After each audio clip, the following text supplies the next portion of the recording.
نحمده ونصلي على رسوله الكريم اما بعد فاعوذ بالله من الشيطان الرجيم بسم الله الرحمن الرحيم ومن الناس من يقول آمنا بالله وباليوم الآخر وما هم بمؤمنين يخادعون الله والذين آمنوا وما يخدعون إلا أنفسهم وما يشعرون في قلوبهم مرض فزادهم الله مرضا ولهم عذاب أليم بما كانوا يكذبون وإذا قيل لهم لا تفسدوا في الأرض قالوا إنما نحن مصلحون ألا إنهم هم المفسدون ولكن لا يشعرون وإذا قيل لهم آمنوا كما آمن الناس قالوا أنؤمن كما آمن السفهاء ألا إنهم هم السفهاء ولكن لا يعلمون وإذا لقوا الذين آمنوا قالوا آمنا وإذا خلوا إلى شياطينهم قالوا إنا معكم إنما نحن مستهزئون الله يستهزئ بهم ويمدهم في طغيانهم يعمهون أولئك الذين اشتروا الضلالة بالهدى فما ربحت تجارتهم وما كانوا مهتدين صدق الله العظيم رب اشرح لي صدري ويسر لي أمري واحلل عقدة من لساني يفقهوا قولي اللهم ربنا ألهمنا رشدنا وأعذنا من شرور أنفسنا اللهم أرنا الحق حقا وارزقنا اتباعه وأرنا الباطل باطلا وارزقنا اجتنابه اللهم ارحمنا بالقرآن العظيم واجعله لنا إماما ونورا وهدى ورحمة اللهم ذكرنا منه ما نسينا وعلمنا منه ما جهلنا وارزقنا تلاوته آناء الليل وآناء النهار واجعله لنا حجة يا رب العالمين آمین۔ گزشتہ ہفتے ہم نے سورہ بقرہ کے پہلے رکوع کا مطالعہ مکمل کر لیا تھا، لیکن اس کے سلسلے کا ایک قرض مجھے ابھی ادا کرنا ہے۔ میں نے سورہ بقرہ کے پہلے رکوع کے مضامین کی ایک نظیر کے طور پر یا اس کے مثنیٰ کے طور پر سورہ یاسین کے پہلی رکوع کی آیات آپ کے سامنے رکھی تھی اور ان کا تقابلی مطالعہ کیا تھا، اس لیے کہ جو الفاظ سورہ بقرہ کے پہلے رکوع میں آئے ہیں سواء علیہم انذرتہم ام لم تنذرہم لا یؤمنون، بعین ہی یہی الفاظ سورہ یاسین میں بھی آئے ہیں۔ اس اعتبار سے ان دونوں مقامات میں باہم بڑی مشابہت ہے۔ پھر جیسے سورہ بقرہ کے شروع میں یؤمنون بالغیب، اور میں نے عرض کیا تھا کہ ایک رائے یہ ہے کہ یہ بات ظرف کی ہے، غیب میں رہتے ہوئے ایمان لانا، اس کی بھی مثال وہاں موجود ہے۔ وَخَشِيَ الرَّحْمَنَ بِالْغَیب، وہ لوگ کہ جو رحمان سے خوف رکھتے ہیں، رحمان کا خوف رکھتے ہیں اس کے باوجود کہ غیب میں ہیں۔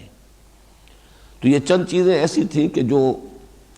ان دونوں مقامات کے مابین مشترک ہے، لیکن واقعہ یہ ہے کہ سورہ بقرہ کی ابتدائی 5 آیات کا مثنیٰ قرآن حکیم میں سورہ لقمان کی ابتدائی 5 آیات ہیں، اور وہاں حسن اتفاق یہ بھی ہے کہ جیسے سورہ بقرہ کا آغاز ہوا ہے حروف مقطعات الف لام میم سے، ویسے ہی سورہ لقمان کا آغاز بھی الف لام میم سے ہوتا ہے۔ میں وہ آیات آپ کو سنا رہا ہوں، اس سے آپ کو اندازہ ہوگا کتنی گہری مشابہت ہے سورہ بقرہ کی ابتدائی 5 آیات اور سورہ لقمان کی ابتدائی 5 آیات میں۔ مجھے امید ہے کہ سورہ بقرہ کی وہ 5 آیات تو آپ میں سے اکثر کو یاد ہوں گی۔ سورہ لقمان کی ابتدائی 5 آیات کی سماعت فرمائیے۔ الف لام میم تلک آیات الکتاب الحکیم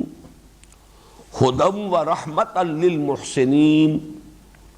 الذین یقیمون الصلاۃ ویؤتون الزکاۃ وہم بالآخرۃ ہم یوقنون اولئک علی ھدی من ربہم واولئک ھم المفلحون۔ آپ نے نوٹ کیا کہ وہاں بھی اولئک ھم المفلحون پر ختم ہوئی 5ویں آیت، یہاں بھی اولئک علی ھدی من ربہم واولئک ھم المفلحون، جو کہ تو وہی الفاظ یہاں بھی ہیں، حروف مقطعات بھی وہی ہیں۔ وہاں آغاز میں ذالک الکتاب لا ریب فیہ، یہاں فرمایا تلک آیات الکتاب الحکیم، یہ آیات ہیں اس کتاب کی جو حکمت بھری ہے، محکم ہے، پختہ ہے۔ اور بہت دلچسپی کا ہے یہ تقابلی مطالعہ، وہاں فرمایا ھدی للمتقین، یہاں فرمایا ھدی ورحمۃ للمحسنین۔ یہ احسان کا درجہ بلند ترین درجہ ہے، اسلام، ایمان، احسان۔ تقویٰ در حقیقت وہ روح باطنی ہے کہ جو ان تینوں مدارج پر، تینوں مراحل پر اگر موجود ہے تو حقیقتاً اسلام اسلام ہے، ایمان ایمان ہے، احسان احسان ہے۔ لیکن یہ کہ بلند ترین درجہ جو ہے وہ احسان ہے۔ یہاں متقین کے بجائے چونکہ محسنین فرمایا، لہذا محض ہدایت کے لفظ پر کفایت نہیں کی، ھدی ورحمۃ للمحسنین۔ اس کے بعد الذین یقیمون الصلاۃ، اور وہاں تھا ومما رزقناہم ینفقون، یہاں ہے الذین یقیمون الصلاۃ ویؤتون الزکاۃ، گویا کہ وہاں انفاق، یہاں زکوٰۃ کی جو اصطلاح ہے وہ لے آئی گئی۔ وبالآخرۃ ہم یوقنون، بعین ہی یہ الفاظ سورہ بقرہ کے آغاز میں بھی ہے، ابتدائی 5 آیات میں۔ البتہ خاص طور پر میں نوٹ کرانا چاہتا ہوں کہ سورہ بقرہ کی ابتدائی 5 آیات کا ایک مضمون وہ ہے جو ان میں بالکل نہیں ہے، سورہ لقمان کی ان آیات میں۔ الذین یؤمنون بما انزل الیک وما انزل من قبلک، یہ جو سورہ بقرہ میں الفاظ آئے ہیں اور یہاں نہیں آئے، اس کا سبب نوٹ کر لیجئے کہ یہ مکی صورت ہے سورہ لقمان، اور ظاہر بات ہے کہ اہل مکہ کو جو دعوت دی جا رہی تھی وہ حضور صلی اللہ علیہ وسلم پر ایمان لانے کی دعوت، اور وہ چونکہ آپ سے پہلے کی کسی کتاب پر ایمان نہیں رکھتے تھے، لہذا اس کے تذکرے کی چندہ ضرورت نہیں تھی، محض حضور صلی اللہ علیہ وسلم پر ایمان لے آنا اور قرآن حکیم پر ایمان لے آنا ان کے لیے کفایت کرتا تھا۔ سورہ بقرہ میں نے عرض کیا تھا کہ یہ سورۃ الامتین ہے، اس کا نصف اول جو ہے اس میں خطاب تمام تر جو ہے وہ اہل کتاب بالخصوص یہود سے ہے، چاہے صراحتاً ہے اور چاہے اشارتاً ہے، لیکن خطاب کا رخ جو ہے وہ یہود کی طرف ہے، اور ان کے ضمن میں یہ کہنے کی ضرورت ہے والذین یؤمنون بما انزل الیک وما انزل من قبلک، یہ در حقیقت انہی پر تعریض ہو رہی ہے کہ یہ جو محمد پر ایمان لانے والے ہیں صلی اللہ علیہ وسلم، اور جنہوں نے استفادہ کیا ہے قرآن حکیم کی ہدایت سے، ان میں وہ تنگ نظری نہیں ہے کہ صرف اسی کو مانے کہ جو نازل کیا گیا محمد پر صلی اللہ علیہ وسلم، بلکہ پوری وسعت قلب کے ساتھ وہ ایمان رکھتے ہیں اس تمام کتابوں پر جو حضور صلی اللہ علیہ وسلم سے پہلے نازل ہوئی۔ میں پھر عرض کر رہا ہوں کہ اس میں تعریض ہے یہود پر کہ تمہارے اندر وہ تنگ نظری ہے، وہ تعصب ہے، تم اس تنگ دلی میں گرفتار ہو کہ تم صرف اپنی کتاب کو ماننے پر اکتفا کر رہے ہو اور قرآن مجید پر ایمان نہیں لا رہے۔ تو یہ مدنی اور مکی صورت ہونے کے اعتبار سے کہ سورہ بقرہ مدنی صورت ہے، سورہ لقمان مکی صورت ہے، اس اعتبار سے آپ نے یہ فرق نوٹ کیا کہ یہاں وہ مضمون نہیں ہے سورہ لقمان میں کہ والذین یؤمنون بما انزل الیک وما انزل من قبلک۔ اور یہاں میں چاہتا ہوں کہ آج کا جو ہمارا سبق ہے اس کے اعتبار سے بھی یہ بات اہم ہے کہ نوٹ کر لیں کہ یہ پہلے 4 رکوع جو ہیں جن میں کہیں صراحتاً خطاب نہیں ہے بنی اسرائیل سے، ان میں بھی اصلاً روح سخن انہی کی طرف ہے۔ پورا نصف اول جو ہے 18ویں رکوع تک، ان میں سے صرف 10 رکوع درمیانی وہ ہیں جو شروع میں عرض کر چکا ہوں جن میں براہ راست خطاب ہے، یا بنی اسرائیل اذکروا نعمتی التی انعمت علیکم واوفوا بعہدی اوف بعہدکم، یہاں سے بات شروع ہوئی اور 15ویں رکوع تک مسلسل وہ گفتگو چلی ہے۔ لیکن پہلے 4 رکوع اور اس کے بعد کے 4 رکوعوں میں چاہے صراحتاً خطاب نہیں ہے یہود سے یا بنی اسرائیل سے، لیکن یہاں بھی روئے سخن انہی کی طرف ہے۔ اب آئیے آج ہم سورہ بقرہ کے دوسرے رکوع کا مطالعہ شروع کر رہے ہیں۔ یہ رکوع خاصا طویل ہے۔ ارادہ تو یہ ہے کہ آج اور کل میں ہم اس کا مطالعہ مکمل کر لیں، لیکن بہرحال جیسا کہ اس سے پہلے بھی میں عرض کرتا رہا ہوں، انسان صرف ارادہ کر سکتا ہے، اس کی تکمیل اللہ کے ہاتھ میں ہے۔ میری پوری کوشش ہوگی کہ زیادہ تفصیلات میں نہ جاؤں اور 2 دنوں میں اس رکوع کا مطالعہ میں مکمل کر لوں۔ لیکن یہ کہ آج میں ذرا اپنے درس کے انداز میں یہ تبدیلی لا رہا ہوں کہ پہلے یہ 9 آیات، 13 آیات میں سے میں نے 9 آیات ابھی تلاوت کی ہیں، پہلے ان کا ایک رواں ترجمہ ہم کر لیں تاکہ اندازہ ہو جائے کہ اس میں مضامین کیا آ رہے ہیں۔ پھر کچھ گفتگو تمہیدی کرنی ہوگی، اور اس میں ایک اہم مسئلہ ہے کہ یہاں کچھ لوگوں کا ذکر ہے لیکن انہیں باقاعدہ معین نہیں کیا گیا کہ وہ کون لوگ ہیں۔ اس کے لیے غور کرنا پڑے گا،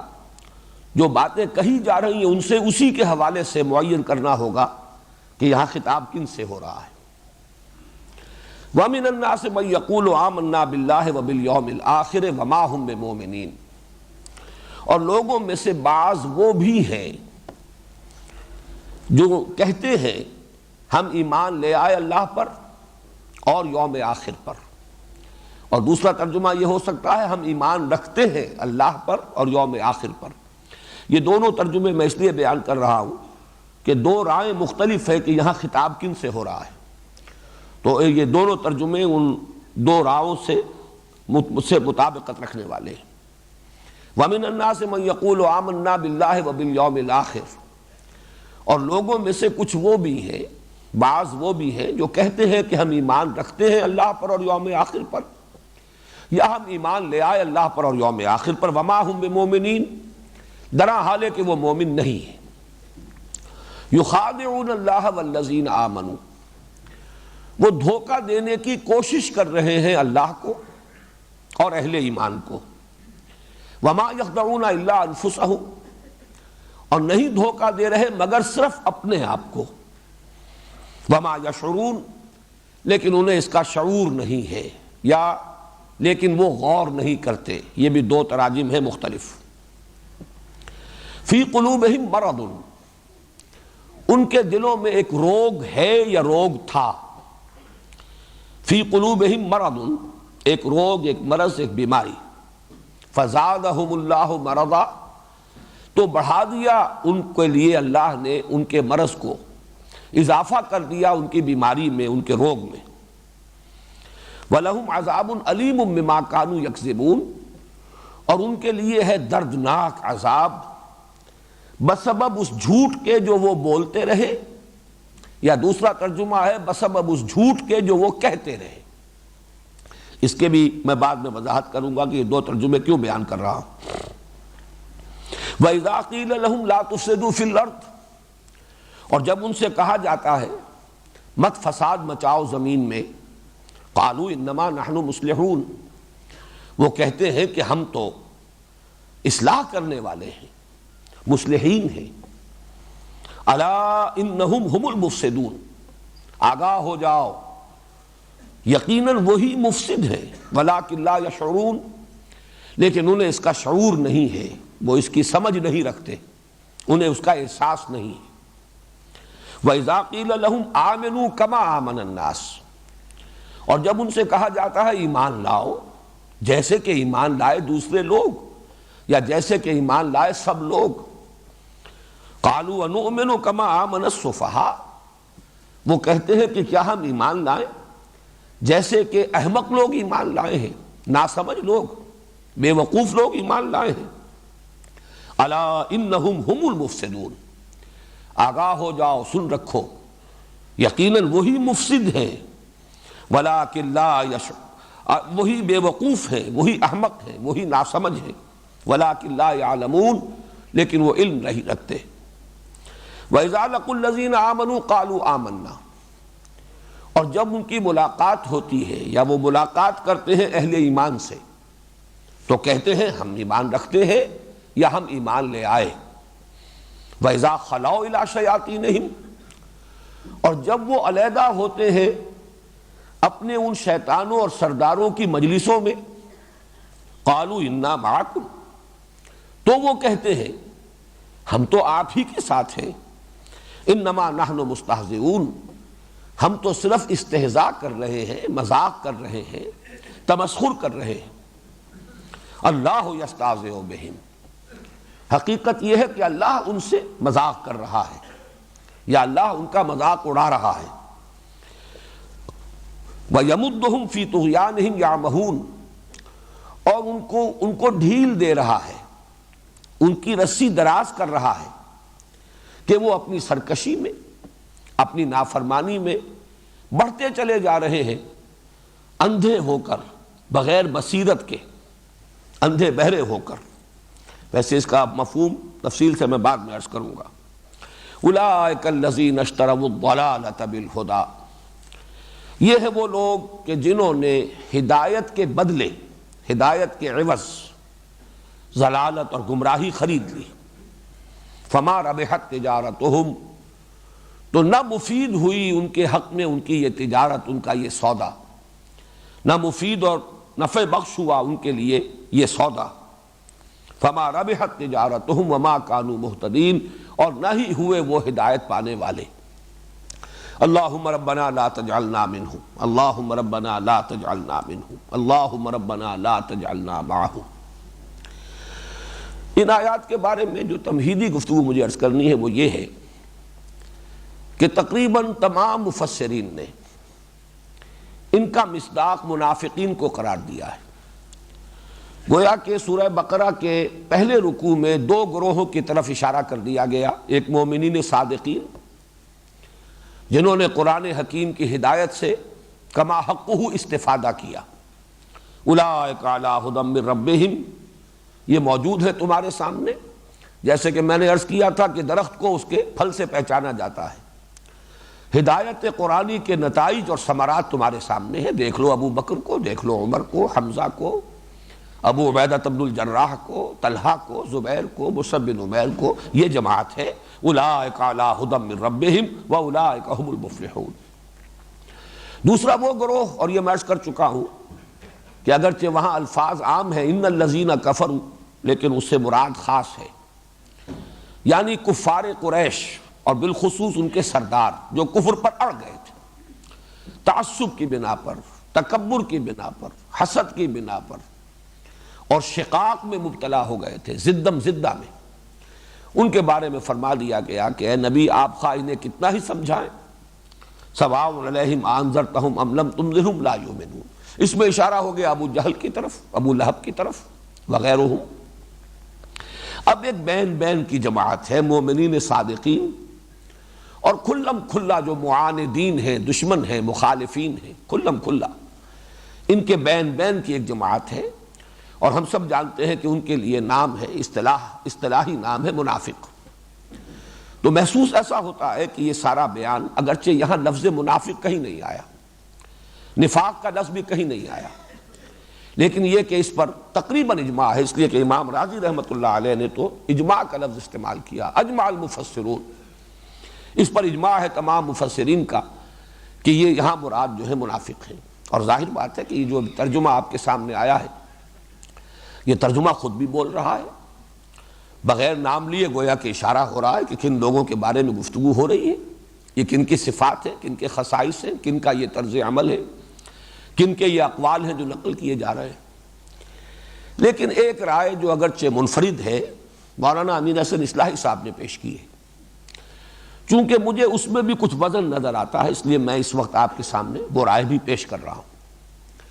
ان کی رائے یہ ہے کہ در حقیقت ان آیات میں تذکرہ ہے یہود کا، یہود کے بالخصوص علماء، یہ ان کی تصویر ہے جو ان الفاظ کے اندر کھینچی گئی ہے۔ اس میں چونکہ ایک تو وہ بات کہ سورہ بقرہ میں، باقی پوری سورت کو آپ کھنگال جائیے، منافقین کا تذکرہ کہیں نہیں آ رہا، لفظ نفاق کہیں نہیں آیا، لفظ منافق کہیں نہیں آیا۔ یہ تو سورہ آل عمران میں آئے گا، یا پھر بڑے شرح و بسط کے ساتھ یہ مرض نفاق جو ہے اس پر گفتگو ہوئی ہے سورہ نساء میں، اور پھر سب سے زیادہ پھر سورہ توبہ میں۔ اس کے علاوہ بھی مدنی صورتیں جو بات کی ہیں ان میں یہ لفظ موجود ہے اور ان کی صفات بیان کی گئی. لیکن اس سورہ مبارکہ میں جو خطاب ہے وہ یا تو یہود سے ہے، جیسا کہ میں نے عرض کیا، میں نے تو اس کے لیے ایک نام تجویز کیا ہے سورۃ الامتین، یہ دو امتوں کی صورت ہے. نصف اول میں تمام تر خطاب یہود سے ہے، نصف ثانی میں تمام تر خطاب اہل ایمان سے ہے، مسلمانوں سے. اس سے گویا کہ اس بات کی زیادہ مناسبت ہے کہ یہاں بھی اشارہ یہود کی طرف کیا جا رہا ہو. ایک بڑی دلیل بھی اس میں مضمر ہے، اس لیے کہ ان کا جو دعویٰ ہے وَمِنَ النَّاسِ مَن يَقُولُ آمَنَّا بِاللَّهِ وَبِالْيَوْمِ الْآخِرِ، یہاں ان کا دعویٰ جو ہے حضور پر ایمان لانے کا دعویٰ ہی نہیں ہے. ان کا دعویٰ جو نقل کیا گیا ہے وہ یہ ہے کہ ہم ایمان رکھتے ہیں اللہ پر اور یوم آخر پر. یہاں ان کی صراحت کے ساتھ حضور پر ایمان لانے کی بات نہیں کی گئی، جبکہ منافقین کے بارے میں ہمیں معلوم ہے کہ وہ پورے شد و بد کے ساتھ کہتے تھے. جیسے کہ سورہ منافقون جو 28ویں پارے میں ہے اس کی تو پہلی آیت ہی یہ ہے، اذا جاءک المنافقون قالوا نشهد انک لرسول اللہ واللہ یعلم انک لرسولہ واللہ یشہد ان المنافقین لکاذبون. جب یہ منافق آپ کے پاس آتے ہیں اور وہ کہتے ہیں کہ ہم گواہی دیتے ہیں، ہم اس پر شہادت دے رہے ہیں کہ آپ اللہ کے رسول ہیں، اور اللہ سے بڑھ کر کس کو معلوم ہوگا کہ آپ اس کے رسول ہیں، لیکن اللہ گواہی دیتا ہے کہ یہ جھوٹ بول رہے ہیں، جھوٹ کہہ رہے ہیں. ان کا جو دعویٰ ہی دعویٰ ہے، آپ کی رسالت پر حقیقتاً انہیں ایمان حاصل نہیں، لیکن دعویٰ تو ہے. قالوا نشہد انک لرسول اللہ. تو اس اعتبار سے واقعہ یہ ہے کہ بات میں وزن نظر آتا ہے، اس لیے کہ آگے چل کر ہم 16ویں رکوع میں وہ جو میں نے عرض کیا ہے پہلے 4 رکوع تمہیدی، پھر 10 رکوعوں کے اندر براہ راست خطاب ہے بنی اسرائیل سے، پھر 4 رکوع تحویلی کہہ لیجئے. تحویل قبلہ در حقیقت اس کا اصل مرکزی مضمون ہے، اور جو علامت بنا اس کی کہ ایک امت معزول کر دی گئی، اس کا دور ختم ہوا. دوسری امت محمد صلی اللہ علیہ وسلم جو نئے قبلے کے گرد جب اب اس کا تنظیم ہو رہی ہے، اب وہ اس مقام پر فائز ہوئی جس پر 2000 برس تک بنی اسرائیل رہے تھے. اس میں الفاظ آئے ہیں 16ویں رکوع میں فَإِنْ آمَنُوا بِمِثْلِ مَا آمَنْتُمْ بِهِ فَقَدْ اهْتَدَوْا وَإِنْ تَوَلَّوْا فَإِنَّمَا هُمْ فِي شِقَاقٍ فَسَيَكْفِيكَهُمُ اللَّهُ وَهُوَ السَّمِيعُ الْعَلِيمُ. اگر وہ ایمان لائے اس طور سے جس طور سے کہ اے مسلمانوں تم ایمان لائے، تمہارا ایمان اللہ پر بھی ہے، آخرت پر بھی ہے، اور سب سے بڑھ کر محمد رسول اللہ پر ہے صلی اللہ علیہ وسلم. جیسا کہ میں نے حقیقت ایمان سے متعلق اپنے خطبات میں وضاحت کی تھی کہ اصولی اعتبار سے، علمی اعتبار سے، نظری اعتبار سے اصل ایمان ایمان باللہ ہے. ایمان بالرسول یا ایمان بالرسالت اور ایمان بالآخرہ یا ایمان بالمعاد، یہ دونوں فروع ہیں، یہ شاخیں ہیں ایمان باللہ کی. ایک اللہ تعالیٰ کی صفت ہدایت کی توسیع ہے، ایکسٹینشن ہے. رسالت کیا ہے؟ اللہ کی صفت ہدایت کی توسیع. اور ایک اللہ کی صفت عدل کا ظہور ہے. آخرت کیا ہے؟ اللہ کی صفت عدل کا ظہور. اسی لیے ایمان مجمل میں صرف اللہ پر ایمان کا ذکر ہے. آمنت باللہ کما ہوا باسمائہ و صفاتہ وقبلت جمیع احکامہ اقرار باللسان و تصدیق بالقلب. کسی اور شے کا ذکر ہی نہیں. اسی طریقے سے عملی اعتبار سے، انسان کے رویے کے درست ہونے کے اعتبار سے اہم ترین ایمان ہے ایمان بالآخرہ. آخرت پر یقین ہوگا تو آدمی سیدھا رہے گا، بولنے سے پہلے تولے گا اور کوئی عمل کرنے سے پہلے سوچے گا کہ میرے لیے جائز ہے یا نہیں. اسی طریقے سے جہاں تک قانونی ایمان کا تعلق ہے، اصل ایمان ہے ایمان بالرسول. ایمان باللہ بھی وہی معتبر ہوگا جو اللہ کے ان اسماء و صفات کے ساتھ ہو جس کی خبر رسول نے دی ہے. ایمان بالآخرت بھی وہی معتبر ہوگا جو ان تمام تفاصیل کے ساتھ ہو جن کا علم انسان کو نبوت اور رسالت کے ذریعے ہی ہو سکتا ہے. بعث بعد الموت، حشر و نشر، حساب کتاب، جزا و سزا، جنت و دوزخ، ان کی تفاصیل. ظاہر بات ہے کہ یہ تو نبوت ہی کے ذریعے سے اور رسالت ہی کے ذریعے سے یہ باتیں انسان کے علم میں آ سکتی ہیں. اس اعتبار سے نوٹ کیجئے کہ یہ جو کہا گیا فَإِنْ آمَنُوا بِمِثْلِ مَا آمَنْتُمْ بِهِ، اور ظاہر بات ہے کہ وہاں ساری گفتگو اہل کتاب کے بارے میں ہو رہی ہے. قولوا آمنا باللہ وما انزل الینا وما انزل الی ابراہیم واسماعیل واسحاق ویعقوب والاسباط وما اوتی موسیٰ وعیسیٰ وما اوتی النبیون من ربہم لا نفرق بین احد منہم ونحن لہ مسلمون فإن آمنوا بمثل ما آمنتم بہ فقد اہتدوا۔ تو اس سے در حقیقت ثابت ہو رہا ہے کہ اس پورے نصف اول میں سارا جو روح سخن ہے وہ در حقیقت یہود کی طرف ہے۔ بہرحال اس اعتبار سے مجھے مولانا اصلاحی صاحب کی رائے میں کچھ وزن نظر آیا ہے، اور میرے نزدیک یہ دونوں در حقیقت آپس میں ریکنسائل کرتے ہیں یہ دونوں موقف، اور وہ ریکنسیلیشن ہوگی اس اصول کے حوالے سے جو میں تعارف قرآن کے ضمن میں عرض کر چکا ہوں کہ قرآن کی ایک تعویل خاص ہے، ایک تعویل عام ہے۔ تعویل خاص یہ ہے کہ آپ ان آیات کو خاص کانٹیکسٹ جن میں وہ نازل ہوئی ہیں، وہ حالات کیا تھے، مخاطب کون تھے، اس وقت کی کیفیات کیا تھی، اس میں رکھ کر، اس فریم آف ریفرنس میں رکھ کر ان پر غور کریں۔ اور تعویل عام وہ ہے جس کے لیے اصول یہ ہے کہ الاعتبار لعموم اللفظ لا لخصوص سبب، خصوص سبب کے اعتبار سے نہیں اعتبار کیا جائے گا، بلکہ یہ کہ اصل میں تو الفاظ پر ان کے عموم کو پیش نظر رکھ کر تعویل جو ہے ابد الآباد تک کے لیے قرآن مجید اگر ہدایت نامہ ہے تو اس سے ہٹ کر بھی اس کے جو عموم لفظی ہے اس کے حوالے سے اس کے مفہوم کو سمجھا جائے گا۔ تو واقعہ یہ ہے کہ تعویل عام کے اعتبار سے یہ آیات 100% منطبق ہوتی ہیں منافقین پر، لیکن تعویل خاص کے اعتبار سے ان کا انطباق زیادہ یہود پر ہے، اس لیے کہ نفاق کا تو پودا ابھی بالکل شروع ہی میں تھا۔ اگر یہ بات صحیح ہے جس پر تقریباً اجماع ہے کہ یہ سورہ مبارکہ سورہ بقرہ نازل ہوئی ہے ہجرت کے فوراً بعد، جستا جستا، لیکن زمانہ نزول جو ہے چند استثناءات کو چھوڑ کر تقریباً پوری صورت نازل ہوئی ہے ہجرت کے فوراً بعد سے لے کر غزوہ بدر سے متصلاً قبل تک۔ اس وقت تک ابھی نفاق جو ہے وہ بالکل ابتدائی سٹیج میں تھا، جو مدینے میں نفاق ظاہر ہوا یہ میں بعد میں عرض کروں گا۔ ایک مکی دور کا نفاق تھا، ایک خاص مدنی دور کا نفاق ہے، ان میں ذرا فرق ہے، وہ بعد میں انشاءاللہ میں وضاحت کر دوں گا۔ لیکن یہ جو پنیری کہنا چاہیے، ابھی نفاق کی تو پنیری تھی، لیکن اگر ہم اس کو ذہن میں رکھیں کہ یہ نفاق کی پنیری جو تھی، یہ انڈر گروتھ، یہ در حقیقت یہود ہی کے زیر اثر تھی۔ اصل وہ تناور درخت جو تھے وہ علماء یہود تھے کہ جن کا بڑا اثر تھا مدینے کے معاشرے پر، ان کے علم کا، ان کے تدین کا، کہ ان کے پاس ایک شریعت ہے، یہ مہذب لوگ ہیں، یہ متمدن لوگ ہیں، ان کے ہاں قاضی ہیں، ان کا ایک قانون ہے، ان کے ہاں فیصلے ہوتے ہیں، یہ صاحب کتاب ہیں، صاحب علم ہے۔ تو اوس اور خزرج کے لوگوں پر ان کا بڑا رعب تھا، اور اسی رعب کی وجہ سے اوس اور خزرج کے لوگ ان کے زیر اثر تھے۔ چاہے سیاسی اعتبار سے یہود دبے ہوئے تھے بمقابلہ اوس اور خزرج کے، اور وہ یہی کہا کرتے تھے کہ آخری نبی کے ظہور کا وقت اب ہو رہا ہے، قریب ہے، جب وہ آئیں گے ان کے ساتھ ہو کر جب ہم تم سے مقابلہ کریں گے تو اے مدینے کے رہنے والوں اوسی اور خزرجیو، تم ہمارا مقابلہ نہیں کر سکو گے، ہم پر غالب نہیں آ سکو گے۔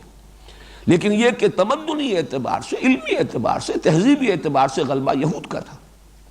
تو یہ دونوں ایک اعتبار سے ایک ہی شے ہیں، ایک ہی تصویر کے دو رخ ہیں۔ قرآن مجید نے جو بہت ہی یوں سمجھئے کہ حکمت یہاں اختیار فرمائی ہے وہ یہ ہے کہ نام لیے بغیر خصائص بیان کر دیے، جس کو بھی یہ فٹ بیٹھ جائے۔ ایک دروں بینی کی دعوت دی جا رہی ہے کہ ہر شخص اپنا جائزہ لے، جیسا کہ حضور صلی اللہ علیہ وسلم کا بڑا حکیمانہ طرز عمل تھا کہ آپ اگر کچھ معین لوگوں پر تنقید بھی فرمانا چاہتے تھے تو عموم کے الفاظ میں، کیا ہو گیا ہے قوم کو، کیا ہو گیا ہے لوگوں کو کہ ایسا اور ایسا کر رہے ہیں، بجائے اس کے کہ معین کر دیا جائے کہ فلاں شخص نے یہ کیا، غلط حرکت کی ہے، اسے ایسا نہیں کرنا چاہیے۔ اس میں ظاہر بات ہے جب نشاندہی ہو جاتی ہے تو کچھ زدم زدہ کا پیدا ہونا جو ہے اس کا بھی اندیشہ ہے، کچھ ہردرمی پیدا ہو جاتی ہے کہ اب رسوائی تو ہو ہی گئی، اب ظاہر بات ہے کہ اب آدمی اس کے اندر پھر اور آگے نکل جاتا ہے، ایک طرح کی ڈھٹائی پیدا ہو جاتی ہے۔ اس کی بجائے بہتر یہ ہے جب تک کہ اصلاح کی توقع ہو اس وقت تک ننگا نہ کیا جائے، بلکہ یہ کہ ڈھکے چھپے انداز میں بات کی جائے کہ نشاندہی بھی ہو جائے، تاکہ جس کے اندر بھی اصلاح پذیری کا کوئی مادہ ہے وہ خود اپنے گریبان میں جھانکے۔ وَمِنَ النَّاسِ، لوگ ہیں ایسے کچھ کر رہے ہیں کہ لوگوں کو کیا ہو گیا، مَا بَالَ قَوْمٍ، لوگوں کا کیا حال ہے یہ کہ فلاں فلاں یفعلون کذا و کذا، یہ کام کر رہے ہیں۔ تو یہ سمجھتا ہوں میں کہ نہایت حکیمانہ انداز ہے، اور حضور صلی اللہ علیہ وسلم کا وہ انداز اور قرآن حکیم کا یہاں انداز۔ بلکہ میں نے اس سے پہلے بھی عرض کیا، جب بھی یہ مقام میں پڑھتا ہوں تو مجھے یاد آ جاتا ہے، یہ پری پارٹیشن دور کی بات کر رہا ہوں۔ دہلی میں کناٹ پلیس ایک بڑی اہم جگہ ہے، نئی دہلی میں بڑی مارکیٹ ہوا کرتی تھی ایک زمانے میں، اب تو ظاہر بات ہے اور مارکیٹیں اس سے بھی کہیں آگے بن گئیں، اگرچہ بڑی وہ گنجان جگہ ہے اور بہت مرکزی مقام ہے۔ مجھے یاد ہے یہ اپنے اسکول ڈیز کا واقعہ، جب ہم جایا کرتے تھے دہلی تو وہاں ایک جوتوں کی دکان تھی، اور اس دکان پر ایک بہت بڑا بوٹ، کئی فٹ لمبا بوٹ لٹکا ہوا تھا اس کے ایک علامت کے طور پر،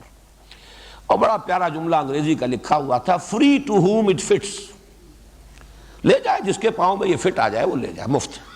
تو یہ گویا کہ ایک بڑا خوبصورت انداز تھا ان کا پبلسٹی کا۔ تو یہاں بھی قرآن مجید نے کردار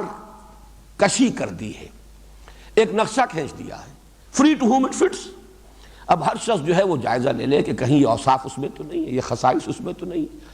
یہی صفات جو ہے کہیں اس کے اندر تو موجود نہیں ہے، تاکہ اگر اس میں اصلاح پذیری کا مادہ ہے، ایک تو یہ ہے کہ جو اس حد سے گزر گئے، ایک تو وہ انتہا ہے کہ ختم اللہ علی قلوبہم وعلی سمعہم وعلی ابصارہم غشاوہ ولہم عذاب عظیم، اور سواء علیہم انذرتہم ام لم تنذرہم لا یؤمنون۔ جو اس حد کو پہنچ گئے ان کا معاملہ جدا ہے، لیکن جن میں کوئی اصلاح پذیری کی گنجائش ہے، مادہ موجود ہے، وہ پھر دروں بینی کریں، اپنے گریبانوں میں جھانکیں۔ اس اعتبار سے میرے نزدیک دونوں باتیں صحیح ہیں۔ تعویل خاص اس صورت کا ایک خاص کانٹیکسٹ جس زمانے میں یہ نازل ہوئی، روح سخن تمام تر نصف اول میں جن کی جانب ہے، اس کے اعتبار سے دیکھیں تو یہاں مخاطب جو ہے یا جن کی طرف اشارہ کیا جا رہا ہے مشار الیہ، یہ یہود ہیں، بالخصوص ان کے علماء۔ اور اگر اس کے عموم کو لیں، عموم لفظ کو اگر سامنے رکھیں ابد الآباد تک کے لیے، تو واقعہ یہ ہے کہ یہ بھی نوٹ کر لیجئے، 2 منٹ اس میں بھی میں لگا لوں، کہ کسی بھی نئی دعوت کے رد عمل میں، بالخصوص جبکہ وہ دعوت انقلابی ہو، تو 3 طرز عمل لازماً پیدا ہوں گے، ہمیشہ ہوئے ہیں اور آئندہ بھی ہمیشہ ہوں گے۔ ایک وہ لوگ جو اس دعوت کو اس کی فیس ویلیو پر قبول کرتے ہیں، کھلے دل کے ساتھ، پوری ہمت کے ساتھ، جرأت کے ساتھ، بات صحیح ہے لہذا ہم قبول کرتے ہیں، اور قبول بھی کرتے ہیں اس انداز میں کہ ہر چہ باد آباد، ماں کشتی درا بنداختے، اب جو ہو سو ہو، اس لیے کہ نئی دعوت جب بھی آئے گی، جو انہیں قبول کرے گا وہ اپنے پرانے معاشرے سے کٹے گا، کچھ ترک و اختیار کا معاملہ ہوگا، نئی باتیں اسے قبول کرنی ہوگی، پرانی چھوڑنی ہوگی، اس کے بنا پر ایک تصادم ہوگا، کشمکش ہوگی، کشاکش ہوگی، یہ سارے مسائل آئیں گے۔ یہ تصادم جو ہے کبھی پیسیو بھی ہو سکتا ہے، کبھی ایکٹیو بھی ہو سکتا ہے، اس میں جان کے لالے بھی پڑ سکتے ہیں، لیکن یہ کہ کچھ لوگ ہوتے ہیں کہ جب ایک مرتبہ قدم رکھ دیا، ہر چہ باد آباد، ماں کشتی درا بنداختیم، اب جو ہو سو ہو، ہم نے تو اپنی کشتی پانی میں ڈال دی ہے، اب یہ کشتی تیرے گی تو ہم بھی تیریں گے، یہ ڈوبے گی تو ہم بھی ڈوبیں گے۔ ہم نے اپنے آپ کو اس کشتی سے وابستہ کر دیا۔ کچھ لوگ وہ ہوتے ہیں جو اپنی پرانی عصبیت پر اور تعصب پر اڑ جاتے ہیں، کھلم کھلا وہ مقابلہ کرتے ہیں، مخالفت کرتے ہیں، ان کا عناد اور شقاق بالکل سامنے کی شے ہوتا ہے، سامنے سے وار کرتے ہیں، راستہ روکنے کی ہر ممکن کوشش کرتے ہیں۔ یہ دوسرا طرز عمل، یہ دوسرا رد عمل لازماً ہوگا۔ جن کے اندر سابقہ جو بھی عقائد ہیں، نظریات ہیں، ان کے ساتھ عصبیت ہے، پختگی کے ساتھ وہ اس پر جم جاتے ہیں، نئی بات کی مخالفت کریں گے۔ ایک بین تیسرا طبقہ بھی ہوتا ہے، انہیں نئی بات اچھی تو لگتی ہے، لیکن اچھی بات کو قبول کر کے اب اس کے نتیجے میں جو وہ کشاکش پیدا ہوئی، اب کچھ چھوڑنا پڑ رہا ہے، کچھ نئی چیزیں اختیار کرنی پڑ رہی ہیں، پرانی دوستیاں ٹوٹ رہی ہیں، پرانی رشتہ داریاں ختم ہو رہی ہیں، گھروں میں اب کشاکش شروع ہو گئی ہے، تصادم ہے، اس میں وہ ثابت قدم نہیں رہ پاتے اور وہ مذبذب ہو کر رہ جاتے ہیں۔ لا الہ ہؤلاء ولا الہ ہؤلاء مذبذبین بین ذلک، وہ ان دونوں طبقات کے مابین مذبذب ہو کر رہ جاتے ہیں، نہ ادھر نہ ادھر۔ ان کی کوشش ہوتی ہے مصالحت کی، کسی طریقے سے یہ کشاکش جو ہے شدت اختیار نہ کرے، کسی طرح چلیے رواداری، مصالحت اور صلح کے انداز میں، صلح کل انداز یہ اختیار کیا جائے، تاکہ کوئی امتحان کا آخری مرحلہ نہ آئے کہ اب طے کرو یا ادھر یا ادھر۔ اس سے بچنے کے لیے ان کی کوشش ہوتی ہے کوئی مفاہمت ہو جائے، کچھ گیو اینڈ ٹیک ہو جائے، کچھ ادھر کی مان لی جائے کچھ ادھر کی مان لی جائے، خواہ مخواہ کا زیادہ تصادم اور کشاکش نہ ہو۔ اصل میں تو ان کے پیش نظر ہے اپنا تحفظ، جان و دل عزیز ہے، انہیں یہ کہ اپنے مفادات عزیز ہیں، یا یہ کہ اگر کوئی چودراہٹ ہے، کوئی منصب حاصل ہے، وہ چودراہٹ اور منصب کو چھوڑنے پر طبیعت آمادہ نہیں ہے، لیکن نام وہ لیں گے صلح کا، مصالحت کا، رواداری کا، دونوں باتیں جو ہے وہ ماننی چاہیے۔ یہ تیسرا طبقہ جو ہے ہر دور میں رہا ہے، اور ہمیشہ جب بھی کسی معاشرے میں کوئی نئی دعوت سامنے آئے گی، بالخصوص جو انقلابی ہو، یعنی ایک ایسی دعوت بھی ہو سکتی ہے جو صرف ایک علمی اور فکری ایک خیال ہے، ایک نظریہ ہے، جس کا اس ملک میں، اس علاقے میں جو نظام قائم ہے اس پر کوئی اثر نہیں پڑتا، وہ ایک طرح کا کلٹ ہے، وہ ایک طرح کا نظریاتی سا بس معاملہ ہے، اسکول آف تھاٹ ہے۔ لیکن ایک یہ ہے کہ جس سے کہ نظام پر زد پڑ رہی ہو، نظام کہنا کے پاس بانو، یہ معرض انقلاب میں ہے۔ جب انقلابی دعوت آتی ہے تو وہاں ظاہر بات ہے کہ کشاکش شدید ہوگی، پولرائزیشن کہہ لیجئے وہ بہت ہی واضح ہوگا، نمایاں ہوگا۔ جیسا کہ میں نے عرض کیا، کچھ لوگ ہر چہ باد آباد کے انداز میں اس کو تسلیم کریں گے، قبول کریں گے، کچھ لوگ صریح اور کھلم کھلا مخالفت اور دشمنی پر اڑ جائیں گے، اور کچھ لوگ یہ بیچ کے طبقات میں ہوں گے۔ چنانچہ مکی دور میں بھی ایسا ہی ایک کردار ہے۔ ویسے تو ظاہر بات ہے کہ میں نے یہ اس سے پہلے آخری جو حصے کے درس میں دے چکا ہوں اور ریکارڈ ہو چکے ہیں، میں تفصیل سے بیان کیا ہے۔ ایک کردار ابو جہل کا تھا، کھلم کھلا معاند، سامنے سے حملہ کرنے والا۔ ایک کردار ابو لہب کا تھا، ہر خیر سے، ہر خوبی سے بالکل خالی۔ ایک ولید بن مغیرہ کا تھا۔ ولید بن مغیرہ جو ہے مصالحت، مفاہمت، ودو لو تدہنوا فیدہنون، یہ جو سورہ نون میں آیا ہے، اور اللہ تعالیٰ کا سب سے زیادہ غضب اس تیسرے کردار پر بھڑکا ہے۔ فلا تطع المکذبین ودوا لو تدہن فیدہنون ولا تطع کل حلاف مہین ہماز مشاء بنمیم مناع للخیر معتد اثیم عتل بعد ذلک زنیم ان کان ذا مال و بنین اذا تتلی علیہ آیاتنا قال اساطیر الاولین سنسمہ علی الخرطوم۔ بڑے سخت الفاظ ہیں، مذمت کے لیے بھی بہت ہی اسٹرانگ ورڈز ہیں جو قرآن نے استعمال کیے ہیں، اور تقریباً اجماع ہے اس پر کہ یہ ولید المغیرہ کا کردار ہے۔ مصالحانہ، کچھ دو کچھ لو، کچھ اپنی منوا لو محمد، کچھ اپنی قوم کی مان لو۔ یہ تصادم، یہ فساد، آخر اس کا کیا فائدہ ہے؟ گھر گھر جو ہے میدان جنگ کا نقشہ ہو گیا، آپس میں بھائی لڑ گئے، آپس میں اولاد اور والدین کے مابین جدائی ہو گئی ہے۔ تو یہ تیسرا کردار مکے میں بھی تھا، مصالحت کے نام پر، رواداری کے نام پر، مفاہمت کے نام پر، کچھ گیو اینڈ ٹیک کے ذریعے سے آپس میں صلح کرنے کا انداز، اور یہی پھر مدینے کے اندر بھی آیا ہے۔ اور اس میں جیسا کہ میں نے عرض کیا، اس میں یہود بھی تھے، وہ کس انداز میں تھے وہ ابھی میں عرض کروں گا، اور اس میں وہ منافقین بھی تھے۔ اور نفاق جو ہے در حقیقت مدینے میں یہ انڈر گروتھ ہے، جیسے بڑے بڑے درختوں کے نیچے گھاس اور کچھ اور پودے چھوٹے چھوٹے اگ آتے ہیں، تو یہ مدینے میں جو نفاق کی فصل جو ہے اپجی ہے، تو یہ در حقیقت علماء یہود ہی کے زیر اثر، انہی کے انڈر گروتھ کی حیثیت سے۔ اب آئیے ہم اس کے ایک ایک لفظ کے حوالے سے، ایک ایک آیت کے حوالے سے بات کرتے ہیں۔ وَمِنَ النَّاسِ مَن يَقُولُ آمَنَّا بِاللَّهِ وَبِالْيَوْمِ الْآخِرِ وَمَا هُم بِمُؤْمِنِينَ۔ من تبعیضیہ ہے، لوگوں میں سے بعض ایسے بھی ہیں۔ چونکہ یہاں ناس کا لفظ پہلی مرتبہ اب آ رہا ہے قرآن حکیم میں، جو اب ہم نے دوبارہ پڑھنا شروع کیا ہے، تو اس کی بھی تھوڑی سی وضاحت میں آپ کے سامنے کر دوں۔ انس اور انسان، جس کے لیے یہ اسم جمع ہے الناس، اس کے بارے میں تین آراء ہیں کہ اس کا اصل مادہ کیا ہے۔ ایک رائے یہ ہے کہ یہ نسیان سے بنا ہے، بھول جانا،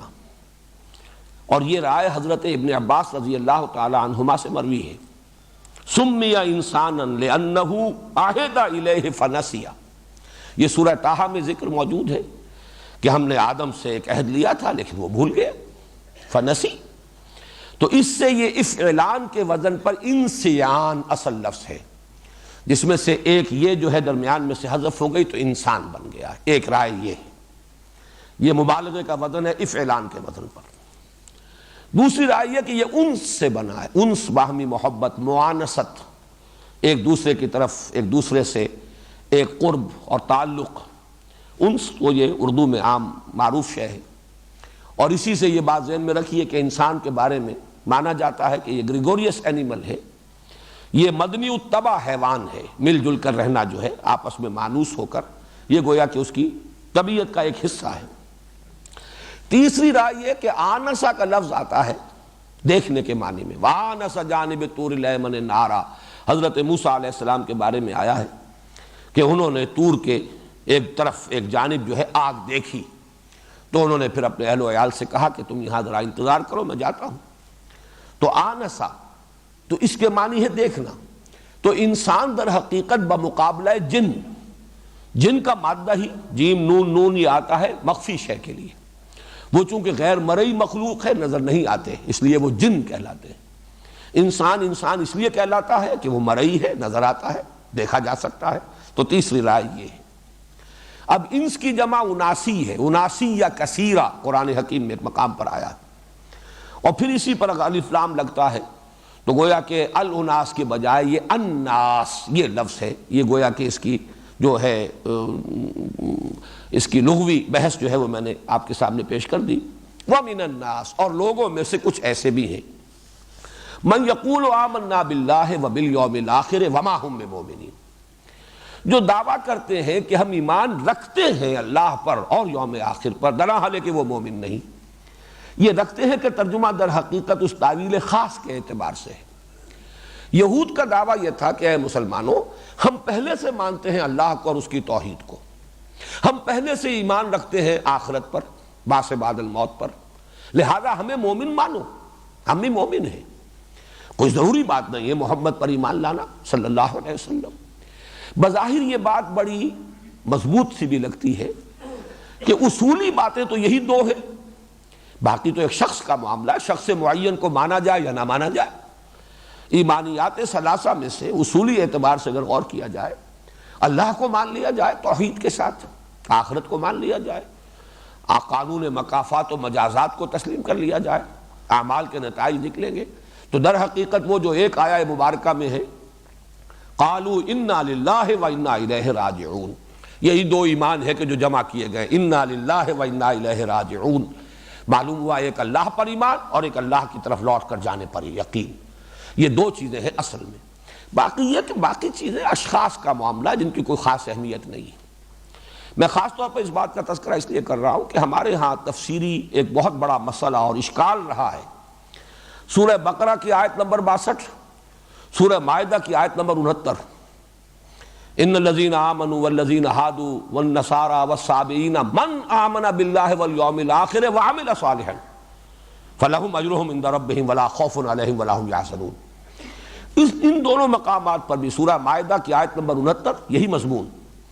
اور سورہ بقرہ ہی میں آگے چل کر آیت نمبر 62 آ جائے گی، وہاں پر بھی ایمان برسالت کا ذکر نہیں ہے۔ جو لوگ یہ کہتے ہیں جو ایمان لائے، خواہ وہ محمد پر ایمان لانے والے ہیں یا وہ یہودی یا نصارہ یا صابی، جو بھی ایمان لایا اللہ پر اور یوم آخر پر اور جس نے نیک عمل کیے، تو ان کا اجر ان کے رب کے پاس محفوظ ہے، اور وہ ان کے لیے نہ کوئی حزن سے وہ دو چار ہوں گے اور نہ کوئی خوف ہے۔ تو اس پر بہت سے لوگوں نے ڈیرا لگایا ہے کہ ایمان برسالت کی ضرورت نہیں ہے۔ یہ دو مقامات ہیں کہ جن کے اوپر ایمان باللہ اور ایمان بالآخرہ اور اس کا نتیجہ عمل صالح، یہ دونوں چیزیں اگر ہو گئی ہیں تو پھر انسان کی نجات ہو جائے گی۔ تو اس کے ڈانڈے ملتے ہیں یہود کے اس فکر کے ساتھ جو اس آیت میں آ رہا ہے، وَمِنَ النَّاسِ مَن يَقُولُ آمَنَّا بِاللَّهِ وَبِالْيَوْمِ الْآخِرِ وَمَا هُم بِمُؤْمِنِينَ۔ لوگوں میں سے کچھ وہ بھی ہیں جو کہتے ہیں، اس لیے میں نے ترجمے کیے تھے، یہ منافقین پر منطبق کی جائے آیت تو اس کا ترجمہ یوں ہوگا کہ لوگوں میں کچھ ایسے بھی ہیں جو کہتے ہیں ہم ایمان لے آئے اللہ پر اور یوم آخر پر، درحال ہے کہ وہ ایمان نہیں لائے۔ لیکن اگر یہود کا قول، اور جیسا کہ میں نے عرض کیا زیادہ مناسبت معلوم ہو رہی ہے اس تعویل خاص کے ساتھ کہ یہود وہ حضور صلی اللہ علیہ وسلم پر ایمان نہیں لا رہے تھے، لیکن مدعی تھے کہ ہمیں بھی مومن مانو، اس لیے کہ جو اصل ایمان ہے اللہ پر ایمان اور آخرت کا ایمان، اس میں ہم تمہارے ساتھ شامل ہیں، ہمارے اور تمہارے مابین وہ قدر مشترک ہے۔ وہ آخرہ تو میں عرض کر رہا تھا کہ وَمِنَ النَّاسِ مَن يَقُولُ آمَنَّا بِاللَّهِ وَبِالْيَوْمِ الْآخِرِ وَمَا هُم بِمُؤْمِنِينَ، حقیقتاً وہ مومن نہیں ہے۔ اب اس پر دونوں پر انطباق کیا جا سکتا ہے، منافق بھی حقیقی ایمان سے محروم تھے، اور یہ بھی جو مدعی تھے کہ ہمیں بھی تسلیم کرو کہ ہم مومن ہیں، اس لیے کہ توحید اور رسالت اور آخرت ان دونوں کو ہم تسلیم کرتے ہیں، تو ان پر بھی جیسا کہ میں نے عرض کیا یہ آیت مبارکہ منطبق ہوتی ہے۔ یخادعون اللہ والذین آمنوا، خدا کہتے ہیں دھوکہ، ظاہری چال، جس کے لیے بڑے پیارے الفاظ ہیں۔ ویسے تو یہ کہ غالباً یہ حدیث نبوی ہے، الحرب خدعۃ، یا یہ کہ کوئی حکیمانہ قول ہے، اور اس کے لیے بڑی پیاری یہ مثال ہے کہ کجامی نمائی کجامی زنی، جب وہ دو بدو جنگ ہوا کرتی تھی تو اس میں یہی سب سے بڑی چال ہوتی تھی کہ آپ اپنے مقابل کو دھوکہ دیں کہ شاید یہ ادھر سے وار کر رہا ہے لیکن وار کسی اور طرف سے ہو جائے، تو یہ در حقیقت چال اور دھوکہ، الحرب خدعۃ۔ یہاں پر جو یہ لفظ آیا ہے تو ایک تو یخادعون، یہ باب مفعلہ ہے، مفعلہ میں دو فریق ایک دوسرے کے مقابلے میں ہوتے ہیں، مقاتلہ، یہ اس کو قتل کرنا چاہتا ہے، یہ اس کو قتل کرنا چاہتا ہے، لیکن یہ کہ ضروری نہیں ہے کہ یہ قتل کر سکیں، لہذا ترجمہ میں نے کیا تھا یخادعون، کوشش کر رہے ہیں دھوکہ دینے کی، یخادعون اللہ والذین آمنوا، یہ کوشش کرتے ہیں دھوکہ دینے کی اللہ کو اور اہل ایمان کو۔ اللہ کو دھوکہ دینا کس معنی میں ہے؟ یہ میرے لیے ایک لمحہ فکریہ رہا کہ ظاہر بات ہے کہ کوئی انسان بھی، چاہے وہ منافق ہو اور چاہے وہ یہود میں سے ہو، یہ گمان تو نہیں کر سکتا کہ اللہ کو دھوکہ دیا جا سکتا۔ جو بھی کسی بھی درجے میں اللہ کو مانتا ہو اور اس کی صفات کا علم رکھتا ہو کہ اللہ کل شیء قدیر ہے، وہ ہر چھپی بات کا جاننے والا ہے، میرے نزدیک یہاں مراد ہے رسول کو دھوکہ دینا۔ اللہ اور رسول در حقیقت دونوں مل کر ایک وحدت بن جاتے ہیں، بریکٹڈ ہے۔ اللہ کو دھوکہ دینا، رسول کو دھوکہ دینا، در حقیقت اللہ کو دھوکہ دینا ہے۔ وَمَن يُطِعِ الرَّسُولَ فَقَدْ أَطَاعَ اللَّهَ، جو اطاعت کرتا ہے رسول کی در حقیقت اس نے اطاعت کی اللہ کی۔ إِنَّ الَّذِينَ يُبَايِعُونَكَ إِنَّمَا يُبَايِعُونَ اللَّهَ يَدُ اللَّهِ فَوْقَ أَيْدِيهِمْ، اے نبی جو لوگ آپ سے بیعت کر رہے ہیں حقیقت میں وہ اللہ سے بیعت کر رہے ہیں، اللہ کا ہاتھ ان کے ہاتھوں کے اوپر ہے۔ بظاہر تو یہ دو ہی ہاتھ ہیں، آپ کا دست مبارک ہے اور آپ کے ہاتھ پر بیعت کرنے والے کا ہاتھ ہے، لیکن ایک تیسرا ہاتھ بھی ہے، ید اللہ فوق ایدیہم۔ تو یہاں یخادعون اللہ سے مراد میرے نزدیک واللہ عالم یہاں یہ ہے کہ یہ اللہ کے رسول کو دھوکہ دینے کی کوشش کر رہے ہیں، اور اللہ کے رسول کو دھوکہ دینا در حقیقت اللہ کو دھوکہ دینا ہے۔ والذین آمنوا، اور اہل ایمان کو، وما یخدعون الا انفسهم، اب یہاں یہ ثلاثی مجرد سے آیا ہے، خدع یخدع، اور اس میں یقیناً جیسے قتل یقتل، قتل کر دیا، تو یہ گویا کہ حتمی اور یقینی بات کے لیے ہے، جبکہ مخادعت جو ہے وہ دھوکہ دینے کی کوشش ہے، کوشش میں ہے کہ دھوکہ دیں اللہ کو یعنی اللہ کے رسول کو اور اہل ایمان کو، اور نہیں دھوکہ دے رہے مگر صرف اپنے آپ کو۔ یہ خود دھوکے میں آ گئے، فریب میں آ گئے، یہ سمجھ رہے ہیں کہ ہماری یہ چال جو ہے ہمارے حق میں مفید ہوگی، درحال ہے کہ یہ اپنے لیے کانٹے بو رہے ہیں، اپنی عاقبت برباد کر رہے ہیں، اپنی تباہی کا سامان فراہم کر رہے ہیں۔ وما یشعرون، اور انہیں اس کا شعور نہیں ہے۔ شعور ویسے تو لفظ بنیادی طور پر جو کوئی شے جو محسوس ہو، محسوس شے کے لیے ہے کہ یہ شعور، اس کا احساس، حواس خمسہ کے ذریعے سے کسی چیز کا احساس حاصل ہو جائے، یہ شعور ہے۔ لیکن اس سے آگے بڑھ کر اس کے مفہوم میں غور، فکر، سوچ، معنوی حقیقت کا ادراک، یہ سب اس کے، یہ لفظ جو ہے ان سب کا احاطہ کر لیتا ہے۔ وما یشعرون، انہیں اس کی سمجھ نہیں ہے، یا وہ سمجھتے نہیں ہیں، یہ ترجمہ کیا تھا شیخ الہند نے، یا انہیں شعور نہیں ہے۔ اس اعتبار سے میں چاہتا ہوں کہ یہاں ایک لفظ کے حوالے سے نفاق کی دو قسمیں آپ کے سامنے یہی واضح ہو جانی چاہیے۔ ان آیات میں دو مرتبہ آیا وما یشعرون، وما یشعرون۔ نفاق ایک رہا ہے شعوری نفاق، جان بوجھ کر نفاق، جس کی کہ مثال ہے سورہ آل عمران کی آیت نمبر 72، وقالت طائفۃ من اہل الکتاب آمنوا بالذی انزل علی الذین آمنوا وجہ النہار واکفروا آخرہ لعلہم یرجعون۔ یہ سازش تھی اہل کتاب میں سے کچھ لوگوں نے، یہود کی ایک گروہ نے، جماعت نے یہ طے کیا کہ بھائی ایسا کرتے ہیں یہ ایمان کی جو ساکھ بہت قائم ہو گئی ہے، جو ایک دفعہ محمد کے دامن میں آ جائے، چاہے اس کے ٹکڑے کر دیے جائیں، وہ وہاں سے ہلتا نہیں ہے، کسی طرح بھی اس تعلق کو توڑنے پر جو ہے آمادہ نہیں ہوتا، ہر شے جو ہے قربان کرنے کو تیار ہے۔ تو یہ جو ساکھ بن گئی ہے، اس کو توڑنے کا ایک ذریعہ ہے اور ایک شکل ہے۔ صبح کے وقت ایمان کا اعلان کرو، بھئی ہم بھی ایمان لائے قرآن پر، محمد پر صلی اللہ علیہ وسلم، اور شام کو مرتد ہو جاؤ۔ اور میں اس میں اضافہ کر رہا ہوں کہ یقیناً وہ پورا دن حضور کی صحبت ہی میں گزارتے ہوں گے، تاکہ لوگوں پر یہ اثر ڈالے کہ بھئی ہم تو بہت قریب جا کر دیکھا ہے، کچھ نہیں، دور کے ڈھول سہانے ہیں، دور سے اچھے لگتے ہیں، ہم تو دیکھیے ایمان لائے تھے، ہم گئے تھے ان کی محفل میں بیٹھے، انہیں قریب سے دیکھ لیا، کچھ نہیں، کوئی حقیقت نہیں، اس لیے واپس آ گئے۔ لعلہم یرجعون، اس سے ہو سکتا ہے کہ وہ بھی لوٹ آئیں، ان کے دلوں میں بھی کوئی نہ کوئی شبہ تو پیدا ہو ہی جائے گا کہ بھائی یہ بڑے سمجھدار لوگ تھے، بڑے ثقہ لوگ تھے، اور یہ آئے تھے بڑے خلوص کے ساتھ، اور یہ کچھ پورا دن بھر رہے ہیں محمد کی صحبت میں صلی اللہ علیہ وسلم، ضرور کچھ نہ کچھ دیکھا ہی ہوگا نا، آخر یوں تو انسان نہیں ساتھ چھوڑتا، تو کچھ نہ کچھ شبہ کچھ نہ کچھ لوگوں کے دلوں میں تو ہم پیدا کرنے میں کامیاب ہو جائیں گے۔ اب ظاہر بات ہے کہ اس کا تجزیہ کیجئے کہ جس شخص نے اس سازش کے طور پر اس نے صبح ایمان کا اعلان کیا اور شام کو مرتد ہونے کا اعلان کیا، تو چند گھنٹے جو اس نے گزارے ہیں قانونی اعتبار سے اسلام میں گزارے ہیں، لوگوں نے یہی سمجھا یہ مومن ہوگا، ایمان لے آئے، لیکن انہیں یہ معلوم تھا کہ ہم یہ سب کچھ محض دھوکہ دینے کے لیے کر رہے ہیں۔ گویا کہ ایمان کی کوئی رمق کسی درجے میں بھی ایک لمحے کے لیے بھی ان کے دل میں داخل تو کیا ہوتی، ان کے قریب بھی نہیں پھٹکی، اس لیے کہ انہیں معلوم ہے یہ سازش ہے، یہ بہروپ ہے جو ہم بھر رہے ہیں، کسی درجے میں بھی ہم ایمان نہیں لائے، یہ ان کے علم میں ہے۔ یہ ہے شعوری نفاق۔ جیسے کوئی ہندوستانی کوئی جاسوس وہ مسلمان بن کر آ جائے، اور اس کی خبریں آتی رہی اخبارات میں، آپ نے سنا ہوگا کہ کوئی جاسوس ہے اور وہ امام مسجد بن کر سال ہا سال تک کسی بارڈر کے کسی گاؤں کے اندر جو ہے سرحدی گاؤں میں وہ امامت کرتا رہا مسجد، بعد میں معلوم ہوا جاسوس ہے۔ ظاہر ہے جو اس کام کے لیے آئے گا وہ تو پوری طرح تیار ہو کر آئے گا، ختنہ کرا کے آئے گا، قرآن یاد کر کے آئے گا، نماز سیکھ کر آئے گا، لیکن انہیں پتا ہے کہ ہم کیا ہیں، ہم ایمان نہیں لائے۔ یہ شعوری نفاق جو ہے، یہ واقعہ یہ ہے کہ یہ بہت کم اور بہت شاذ تھا۔ اکثر و بیشتر نفاق جو ہے وہ غیر شعوری تھا کہ لوگوں کو خود اندازہ نہیں ہوتا تھا کہ ہم منافق ہیں، وہ اپنے آپ کو سمجھتے تھے کہ ہم ٹھیک ٹھاک لوگ ہیں، ہم نے مانا ہے، البتہ یہ کہ کیا ضروری ہے کہ ہر بات مانی جائے، کیا ضروری ہے کہ ہر مرحلے پر جب پکارا جائے ہم حاضر ہو جائیں، کیا ضروری ہے کہ محمد کی ہر بات کو مانے صلی اللہ علیہ وسلم، بلکہ یہ کہ آخر دائیں بائیں دیکھ کر چلنا چاہیے،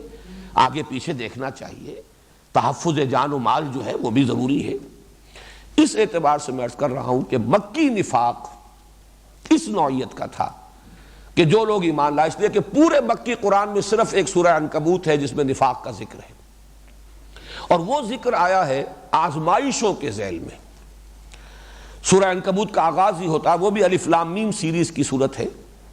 الف لام میم احسب الناس ان یترکوا ان یقولوا آمنا وهم لا یفتنون ولقد فتنا الذین من قبلهم فلیعلمن اللہ الذین صدقوا وليعلمن الکاذبین۔ کیا لوگوں نے یہ سمجھا تھا کہ صرف یہ کہنے سے کہ ہم ایمان لے آئے چھوٹ جائیں گے، نجات ہو جائے گی، اور انہیں آزمایا نہ جائے گا، انہیں بھٹیوں میں سے گزارا نہ جائے گا، انہیں امتحان اور ابتلا کی کٹھالی میں سے گزرنا نہیں پڑے گا؟ حالانکہ ہم نے تو ان سے پہلے جو بھی آیا اس کوچے میں جس نے ایمان کا دعویٰ کیا ہم نے اسے آزمایا، وَلَقَدْ فَتَنَّا الَّذِينَ مِن قَبْلِهِمْ فَلَيَعْلَمَنَّ اللَّهُ الَّذِينَ صَدَقُوا وَلَيَعْلَمَنَّ الْكَاذِبِينَ۔ تو اللہ تو ظاہر کر کے رہے گا کہ کون سچے ہیں، حقیقی مومن ہیں، اور کون جھوٹ موٹ کے مومن بن گئے ہیں، جھوٹا دعویٰ ایمان کر رہے ہیں۔ اسی رکوع میں پہلا رکوع ہے یہ سورہ عنکبوت کا، آگے چل کر آتا ہے، اس کا تقابل کر لیجئے اس مقام سے، وَمِنَ النَّاسِ مَن يَقُولُ آمَنَّا بِاللَّهِ فَإِذَا أُوذِيَ فِي اللَّهِ جَعَلَ فِتْنَةَ النَّاسِ كَعَذَابِ اللَّهِ وَلَئِن جَاءَ نَصْرٌ مِّن رَّبِّكَ لَيَقُولُنَّ إِنَّا كُنَّا مَعَكُمْ أَوَلَيْسَ اللَّهُ بِأَعْلَمَ بِمَا فِي صُدُورِ الْعَالَمِينَ وَلَيَعْلَمَنَّ اللَّهُ الَّذِينَ آمَنُوا وَلَيَعْلَمَنَّ الْمُنَافِقِينَ۔ پورے مکی قرآن میں، مکی صورتوں میں صرف یہ ایک مقام ہے جہاں لفظ منافق آیا ہے۔ لوگوں میں سے کچھ ایسے بھی ہیں جو دعویٰ تو کر بیٹھتے ہیں ہم ایمان لائے اللہ پر، لیکن جب اللہ کی راہ میں اب ایذا پہنچتی ہے، تکلیف آتی ہے، مصیبت آتی ہے، امتحان اور آزمائش کی بھٹی میں سے گزرنا پڑتا ہے، تو وہ لوگوں کی طرف سے ڈالی ہوئی آزمائش سے ایسے گھبرا اٹھتے ہیں جیسے اللہ کے عذاب سے، پسپائی اختیار کرتے ہیں، حوصلے جواب دے جاتے ہیں، اعصاب ڈھیلے پڑ جاتے ہیں۔ فرمایا اور اگر تیرے رب کی مدد آ جائے، وَلَئِن جَاءَ نَصْرٌ مِّن رَّبِّكَ لَيَقُولُنَّ إِنَّا كُنَّا مَعَكُمْ، اگر سہولت کا وقت آ جائے تو یہی لوگ پھر آ کھڑے ہوں گے اور کہیں گے ہم بھی آپ کے ساتھ تھے، مال غنیمت میں سے تو ہمیں بھی حصہ ملنا چاہیے۔ اَوَلَيْسَ اللَّهُ بِأَعْلَمَ بِمَا فِي صُدُورِ الْعَالَمِينَ، تو کیا اللہ تعالیٰ خوب واقف نہیں اس سے کہ جو لوگوں کے سینوں کے اندر ہے، جہان والوں کے سینوں کے اندر پنہا۔ وَلَيَعْلَمَنَّ اللَّهُ الَّذِينَ آمَنُوا وَلَيَعْلَمَنَّ الْمُنَافِقِينَ،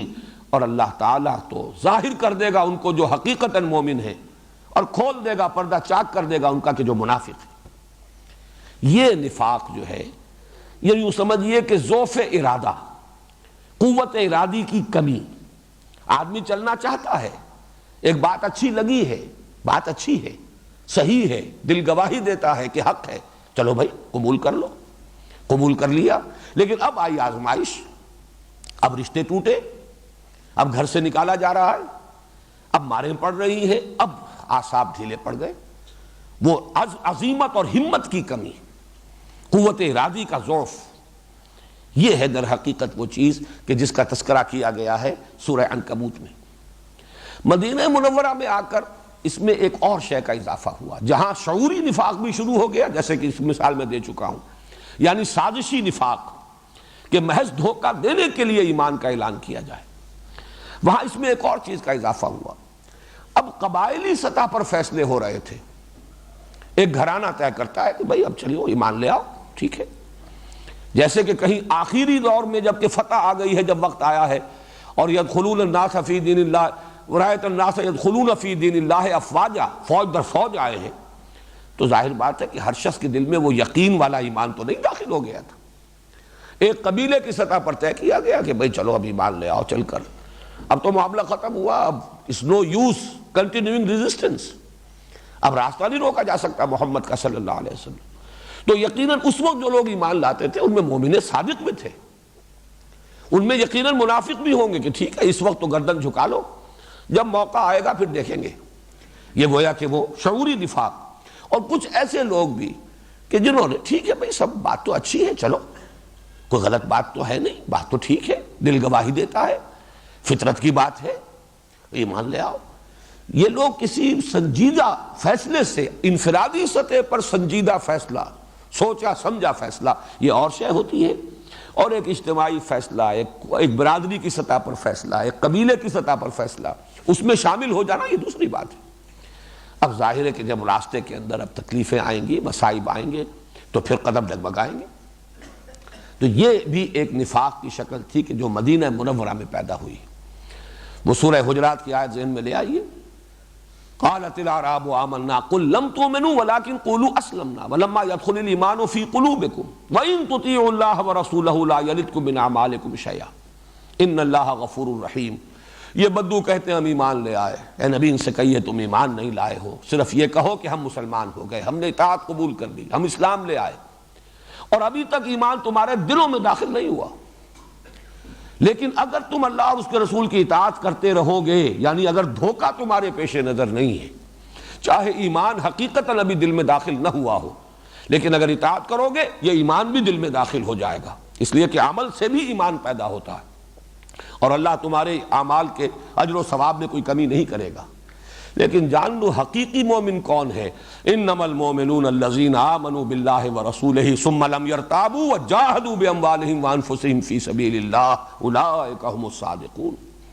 حقیقی مومن تو وہ ہے جو ایمان لائے اللہ پر اور اس کے رسول پر، پھر شک میں ہرگز نہیں پڑے، اور انہوں نے جہاد کیا اللہ کی راہ میں، کھپا دیے اپنے مال بھی اور اپنی جانیں بھی، صرف یہی ہے سچے مومن۔ تو یہ ہے در حقیقت نفاق کی مختلف صورتیں، جو وما یشعرون کے لفظ کے حوالے سے میں نے چاہا کہ یہیں پر واضح ہو جائے۔ فی قلوبہم مرض فزادہم اللہ مرضا ولہم عذاب علیم بما کانوا یکسبون۔ ان کے دلوں میں ایک روگ ہے، بیماری ہے، اور اس بیماری کو معین نہیں کیا گیا وہ کون سی بیماری ہے، نوٹ کر لیجئے، یہود کا مرض اگر وہ تعویل خاص سامنے رکھیں کہ اس میں روح سخون یہود کی طرف ہے، تو وہ تکبر، ان کی ایک مذہبی چودراہٹ، اور تکبر ہی کا عکس ہے، اسی کا نتیجہ ہے حسد۔ یہ مقام ہم سے کیوں سلب ہوا؟ 2000 برس تک یہ ہمارا امتیازی مقام تھا، ہم تھے وحی اور نبوت کہ محبت ہم تھے، ہم پر، ہمارے اندر سے نبی اٹھتے رہے، کتابیں ہمیں دی گئیں، یہ چودراہٹ اور سیادت اس کے منصب پر ہم علماء اہل یہود ہم قائل، ہم فائز ہیں۔ آج یہ چیز ہم سے سلب کر کے دوسروں کو دے دی گئی، تو حسد، تو تکبر اور حسد در حقیقت ایک ہی تصویر کے دو رخ ہیں۔ ان کا مرض یہ تھا، اسی لیے یہاں پر لفظ مرض کو جو مبہم رکھا گیا، واضح نہیں کیا گیا۔ اور نفاق کا، منافقین کا اصل مرض کیا تھا؟ بزدلی، حب جان، حب مال، یا یوں کہیے حب دنیا۔ جان بھی عزیز ہے، مال بھی عزیز ہے، اسلام بھی عزیز ہے، لیکن یہ کہ اسلام کے لیے جان اور مال کی قربانی کھیلنا، یہ اس کے لیے تیار نہیں۔ ہو جائے کچھ خود بخود ہو جائے، آپ سے آپ ہو جائے۔ مجھے لطیفے کے درجے میں بات یاد آ رہی ہے، ہمارے ایک ساتھی ہیں بزرگ، بہت ہی بزلہ سنج کراچی میں، وہ اس ایک بڑی تلخ حقیقت کو بہت ہی خوبصورت انداز میں بیان کیا کرتے ہیں۔ اللہ حق، رسول حق، قرآن حق، دین حق، لیکن پیٹ بر حق۔ یہ مسئلہ جب آتا ہے انسان کے سامنے، یہ سب حق ہیں، لیکن مالی نقصان برداشت کرنا، جان کا نقصان برداشت کرنا، جبکہ وہ لوگ کہ جو خرچ بعد آباد کی شان کے ساتھ آتے ہیں، تو علامہ اقبال کا وہ شعر بہت مشہور ہے، تو بچا بچا کے نہ رکھ اسے، تیرا آئینہ ہے وہ آئینہ کہ شکستہ ہو تو عزیز تر ہے نگاہ آئینہ ساز میں۔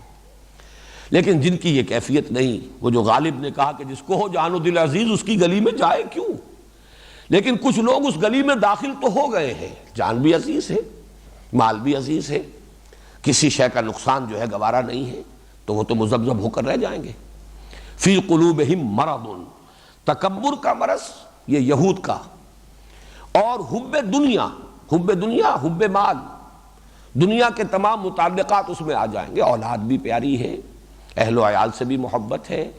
گھر بھی پیارا ہے۔ سورہ توبہ کی وہ آیت ذہن میں لے آئیے، قل ان کان آباؤکم وابناؤکم واخوانکم وازواجکم وعشیرتکم واموال اقترفتموها وتجارۃ تخشون کسادها ومساکن ترضونها احب الیکم من اللہ ورسولہ وجہاد فی سبیلہ فتربصوا حتی یاتی اللہ بامرہ واللہ لا یہدی القوم الفاسقین۔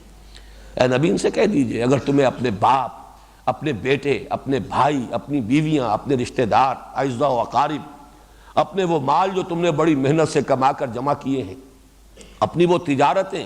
جو بڑی محنت سے جمائی ہیں اور جن کے کساد کا اور مندے کا تمہیں خوف لاحق رہتا ہے، اپنی وہ حویلیاں، اپنی وہ جائیدادیں جو تمہیں بڑی محبوب ہیں، پسند ہیں،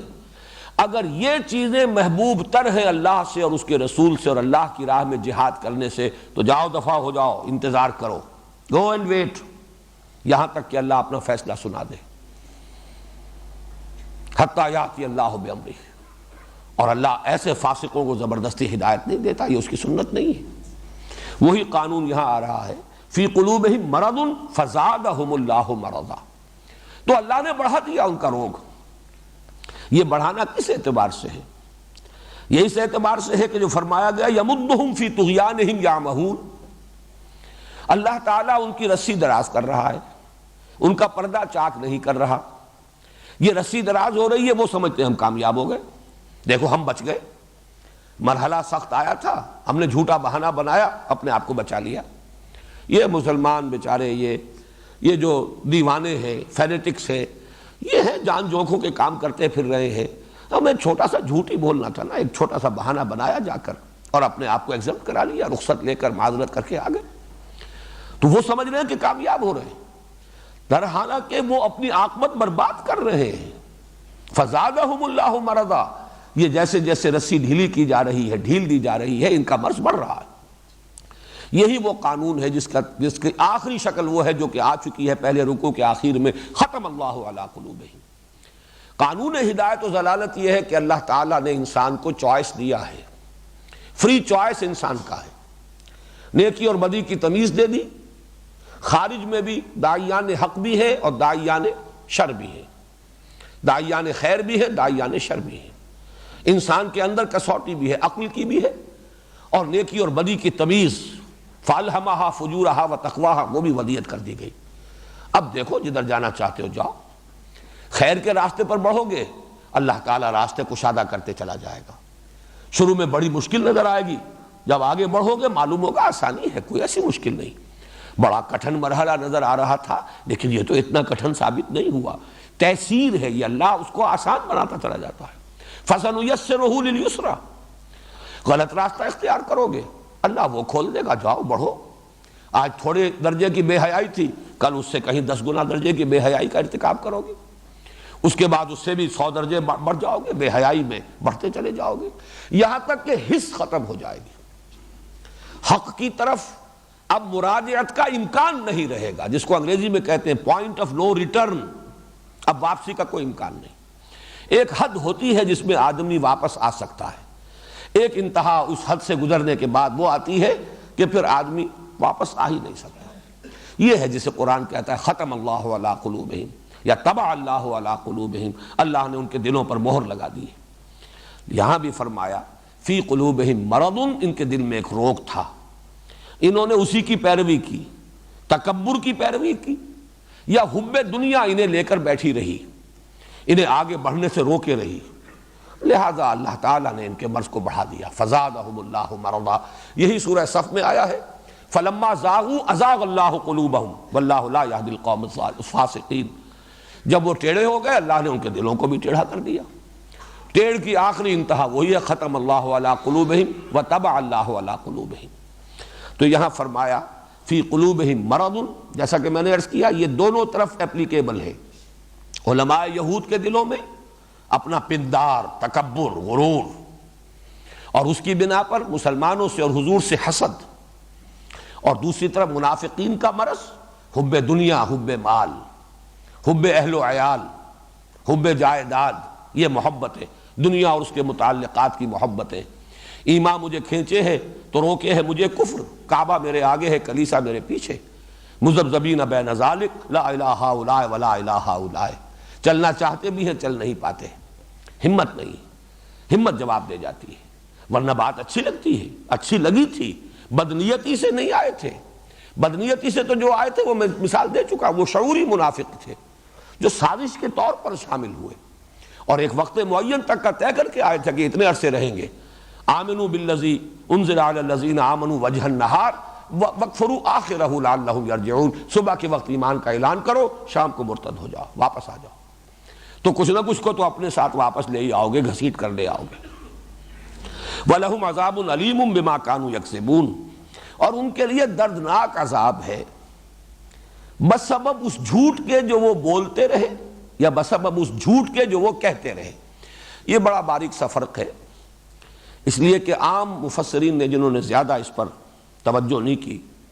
بسبب اس جھوٹ کے جو وہ بولتے رہے، جھوٹ بولنا گناہ ہے، بہت بڑا گناہ ہے، لیکن یہ کہ وہ اس پر لہم عذاب علیم بما کانوا یکذبون، یہ اس کا اس شدت کے ساتھ جو ہے اس پر نکیر اور اس پر اتنی سخت جو ہے گرفت، وہ اس کے ساتھ پروپورشنیٹ نہیں ہے۔ چنانچہ شاہ عبد القادر رحمۃ اللہ علیہ نے اور انہی کے تتبع میں حضرت شیخ الہند رحمۃ اللہ علیہ نے ترجمہ کیا جھوٹ کہتے رہے، یعنی وہ اپنے ایمان کا دعویٰ جو کر رہے تھے وہ جھوٹا تھا۔ ان کے ایمان کا دعویٰ، چاہے وہ یہود، وہ کہتے تھے بھی ہم بھی مومن ہیں، حقیقتاً وہ مومن نہیں ہے، یہ دعویٰ ان کا جھوٹا ہے، جو جھوٹ کہا انہوں نے، یہ قول ان کا جھوٹ پر مبنی ہے۔ اسی طریقے سے اگر منافقین نے کہا تو یہ بھی ان کا در حقیقت، جیسے کہ میں آیت سنا چکا ہوں آپ کو، اذا جاءک المنافقون قالوا نشهد انک لرسول اللہ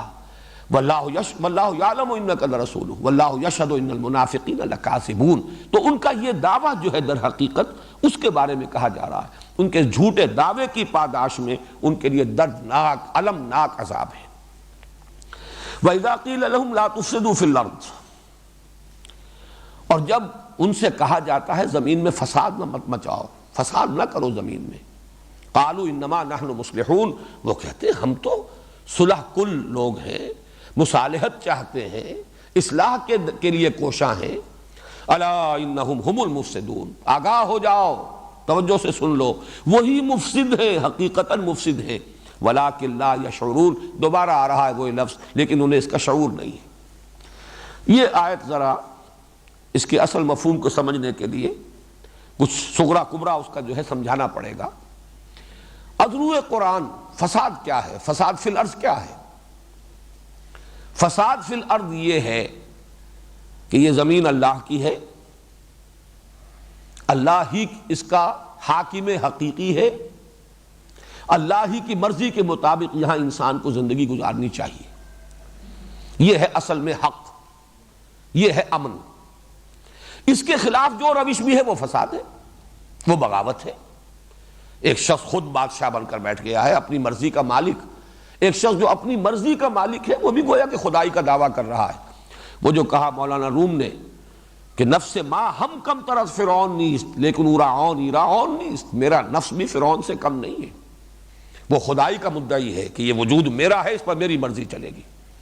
مجھے یہ شے پسند ہے، میں نہیں جانتا یہ صحیح ہے یا غلط ہے، جائز ہے ناجائز ہے، میں اس سے بالکل کوئی تعلق نہیں، مجھے یہ شے ملنی چاہیے، میری یہ طلب ہے، یہ مطلوب ہے میرے لیے۔ تو نفس ما ہم کم طرف فرعون نیست لیکن اورعون ایرعون نیست، فرعون کے پاس عون تھی، مدد تھی، لاؤ لشکر تھا، اس نے زبان سے بھی دعویٰ کر دیا انا ربکم الاعلی، میں فقیر ہوں، غریب ہوں، درویش ہوں، میرے پاس کچھ نہیں ہے، زبان سے تو میں کچھ نہیں کہتا، لیکن میرا نفس اندر یہی دعویٰ کر رہا ہے کہ نفس ما ہم کم طرف فرعون نیست۔ تو در حقیقت یہی فساد ہے، انفرادی سطح پر فساد، اللہ کی بندگی کے بجائے آپ نے نفس کی بندگی کی، معاشرے کی بندگی کی، زمانے کے چلن کی پیروی کی، چلو تم ادھر کو ہوا ہو جدھر کی، تو چاہے بظاہر آپ کتنے ہی امن میں ہیں، حقیقت میں فساد ہے آپ کی زندگی میں۔ اسی طرح ایک معاشرہ ہے، بغاوت پر مبنی ہے وہ معاشرہ۔ اس کو یوں سمجھیے کہ جیسے ڈاکوؤں کا کوئی اڈا ہو، ڈاکو ایک دوسرے کو کچھ نہیں کہتے، وہ ڈاکے تو ڈالتے ہیں باہر جا کر، اپنے اس اڈے میں وہ بڑے پرامن ہیں، لیکن اس کو فساد ہی کہا جائے گا، یہ فساد کا گڑھ ہے، یہ فساد کی بنیاد اور جڑ ہے، نہ یہ کہ امن ہے۔ اگر سانپ بہت سے ہوں کسی جگہ پر اور بچھو ہوں اور ایک دوسرے کو ڈس نہ رہے ہوں، اس کا مطلب یہ نہیں ہے کہ یہاں امن ہے، حقیقت میں ان کی فطرت کے اندر تو فساد موجود ہے۔ تو در حقیقت قرآن مجید کی اصطلاح میں اصل امن کیا ہے؟ اللہ کی مرضی کے مطابق اس دنیا کا نظام انفرادی اور اجتماعی دونوں سطحوں پر چلایا جائے۔ اس کے خلاف جو روش ہے، چاہے وہ کتنا ہی پرامن معاشرہ نظر آتا ہو، امریکہ کا معاشرہ نظر آتا ہو کہ صاحب بڑا امن ہے وہاں، اور بڑے لوگ مہذب ہیں، اور بہت ہی لوگ جو ہیں وہ خوش اخلاق ہیں اور ایک دوسرے کا بڑا پاس اور لحاظ کرنے والے ہیں، لیکن جنہیں یہ معلوم ہے کہ کس طریقے سے پوری دنیا کی ایکسپلائٹیشن جو ہے، لوگوں کی محنت اور مزدوری سے کمائی ہوئی دولت کس طریقے سے کھینچ رہا ہے امریکہ، خون چوس رہا ہے یہ پورا استعمار، انہیں معلوم ہے کہ اصل میں یہ تو ڈاکو ہے، یہ امپیریلزم، یہ تو ڈاکہ ہے، پوری نوع انسانی کے اوپر ڈاکہ ڈالا جا رہا ہے، چاہے اپنے ہاں یہ ڈاکوؤں کا اڈا ہے جس میں کہ انہوں نے امن فراہم کیا ہے۔ تو فساد اور امن کی اس حقیقت کو سمجھیے۔ اب اگر کہیں فساد ہے یعنی اللہ کی مرضی کے مطابق نہیں، اللہ کے خلاف بغاوت ہے، چاہے وہاں بڑا امن ہے، مکے میں بڑا امن تھا، جو بھی ظلم ہو رہے تھے غلاموں کے اوپر ہو رہے تھے وہ بھی سہ رہے تھے بیچارے، کوئی چیخ پکار نہیں تھی، بڑا امن تھا، لیکن نظام غلط ہے، یہ فاسدانہ نظام ہے، مفسدانہ نظام ہے۔ اس کو بدلنے کے لیے اب محمد الرسول اللہ والذین معہ اب کوشاں ہیں۔ ایک پیدا ہوا ہے تصادم ماحول کے اندر، اسی کا اگلا مرحلہ وہ ہے جو مدنی دور میں آیا، جس میں اب جنگ و جدال بھی ہے،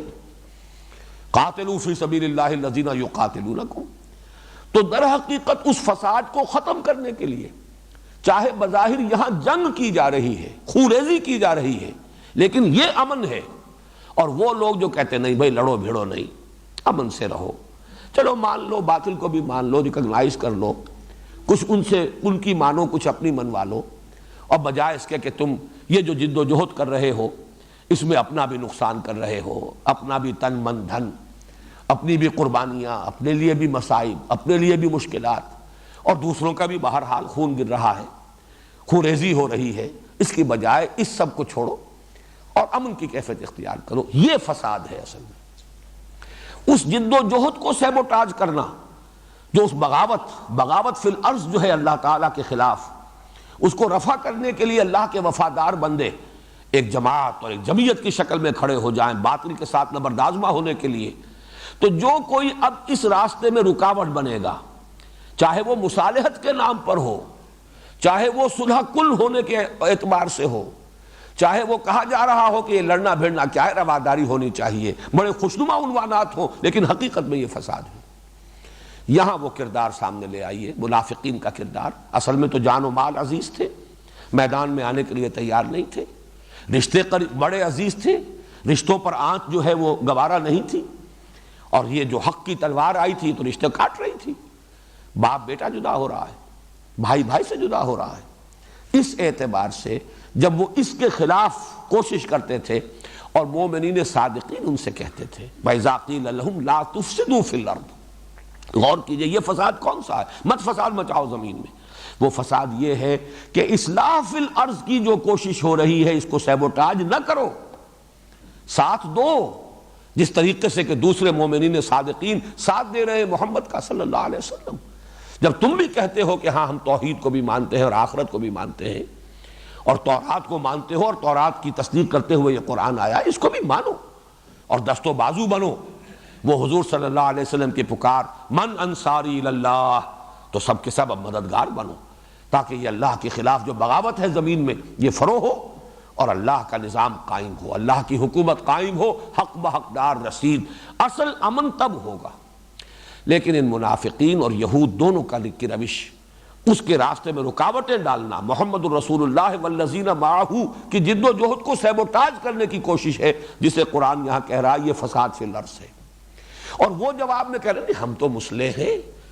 ہم تو چاہتے ہیں کہ یہ لڑائی بھڑائی نہیں ہونی چاہیے، خام خواہ کی خوریزی نہیں ہونی چاہیے، یہ اس طریقے سے کٹ جانا بھی کیا ضروری ہے، ٹھیک ہے رواداری ہونی چاہیے، ان کی بات بھی ٹھیک ہے، وہ اپنی جگہ پر خوش، ہم اپنی جگہ پر خوش، بات جو ہے ذرا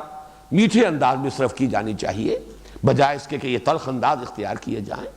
بجائے اس کے کہ کٹنے اور جڑنے کا عمل کیا جائے، اس کی بجائے یہ کہ مصالحت کی روش اختیار کی جائے۔ جیسا کہ میں عرض کر چکا ہوں ولید بن مغیرہ کا کردار مکی دور میں یہی تھا، اور یہاں مدینے میں آ کر یہود کا اور پھر منافقین کا ان کے زیر اثر کردار یہ تھا۔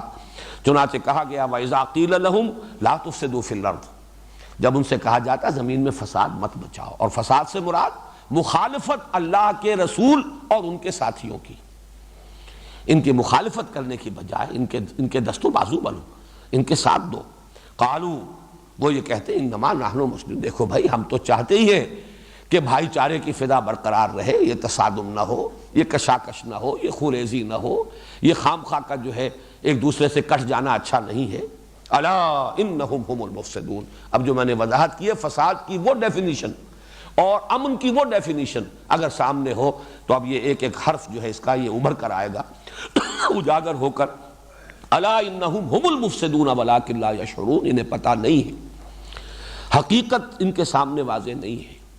یہ دیکھ رہے ہیں شارٹ سائٹڈ ہیں، یہ صرف اس وقت دیکھ رہے ہیں کہ کوئی تکلیف نہ آ جائے، کوئی مصیبت نہ آ جائے، کوئی جھگڑا نہ ہو، کوئی ایک دوسرے کے خلاف سفارہ ہونے کی پوزیشن نہ ہو جائے، ایک دوسرے سے کٹ نہ جائیں، بلکہ یہ کہ صلح کل اور رواداری کے انداز میں معاشرے کے اندر ہم مل جل کر رہے۔ حقیقت میں یہ فساد ہے،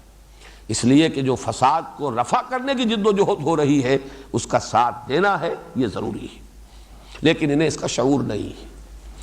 وَإِذَا قِيلَ لَهُمْ آمِنُوا كَمَا آمَنَ النَّاسُ، جب ان سے کہا جاتا ہے ایمان لاؤ جیسے کہ دوسرے لوگ ایمان لائیں۔ اب یہاں آمن الناس الف لام کے ساتھ ہے، اہل ایمان ان کی طرف اشارہ کیا جا رہا ہے، یہ گویا کہ معہود ہے، جیسے یہ دوسرے لوگ ایمان لائے ہیں، دیکھو ابو بکر کو، دیکھو عمر کو، دیکھو حمزہ کو، دیکھو ان تمام مہاجرین کو، یہ گھر باہر چھوڑ کر آ گئے ایمان کے لیے، اللہ اور اس کے رسول کی وفاداری میں۔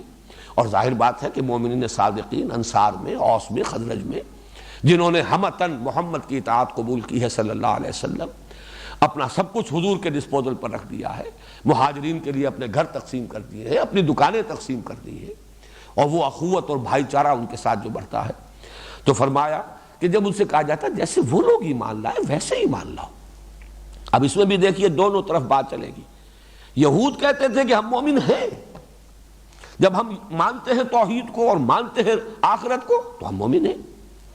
ہم موسیٰ کو مانتے ہیں، اس کی کتاب کو مانتے ہیں، تم محمد کو مان رہے ہو، قرآن کو مان رہے ہو، تو کیا فرق واقع ہو گیا؟ اس اعتبار سے ہمیں بھی مومن تسلیم کرو، ریکگنائز کرو ہمیں. یہ بات میں چاہتا ہوں ایک اور اعتبار سے بھی آپ کے سامنے رکھ دوں کہ تاریخی اعتبار سے اللہ تعالیٰ کی طرف سے بھی ایک بہت بڑی حکمت جو ظاہر ہوئی وہ یہ تھی کہ 16 مہینے کے لیے حضور کو یہ حکم دیا گیا. پہلے تو یہ معلوم نہیں تھا کہ 16 مہینے کے لیے، یہ تو میں اس اعتبار سے کہہ رہا ہوں کہ تحویل قبلہ جب ہو گئی 16 مہینے کے بعد تو گویا کہ اس کی مدت کل یہ تھی بیت المقدس کی طرف رخ کر کے نماز پڑھو. اس میں بھی در حقیقت وہ ایک کیفیت تھی یہود کے لیے. بڑی حکمت یہ تھی کہ یہودی فوری طور پر ان کے کان کھڑے نہ ہو جائیں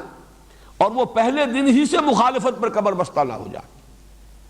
یہ بات ان کے ذہن میں آئے کہ یہ لوگ بھی ہمارے ساتھی ہیں، ان کا قبلہ وہی ہے، ایک ہی قبلہ ہے، اور گویا کہ یہ ہمارے کیمپ فالوورز ہیں، یہ تو ہماری پیروی کر رہے ہیں، یہ اپنے قبلے سے کٹ گئے. ان کا جو مقدس مقام ہے، آبائی مقام ہے، نسلی مقام ہے، ابراہیم کی بنائی ہوئی عمارت ہے، ان کے جد امجد کی ہے، جس کے ساتھ ان کا نسلی اور قومی اور اپنے تمام جو ہے روایات کے اعتبارات سے بڑا گہرا رشتہ ہے. اس کی طرف رخ کرنے کے بجائے انہوں نے بیت المقدس کی طرف رخ کیا ہے. تو گویا کہ ایک طرح سے انہیں کچھ اطمینان حاصل ہوا کہ یہ کوئی اتنے غیر بھی نہیں ہے،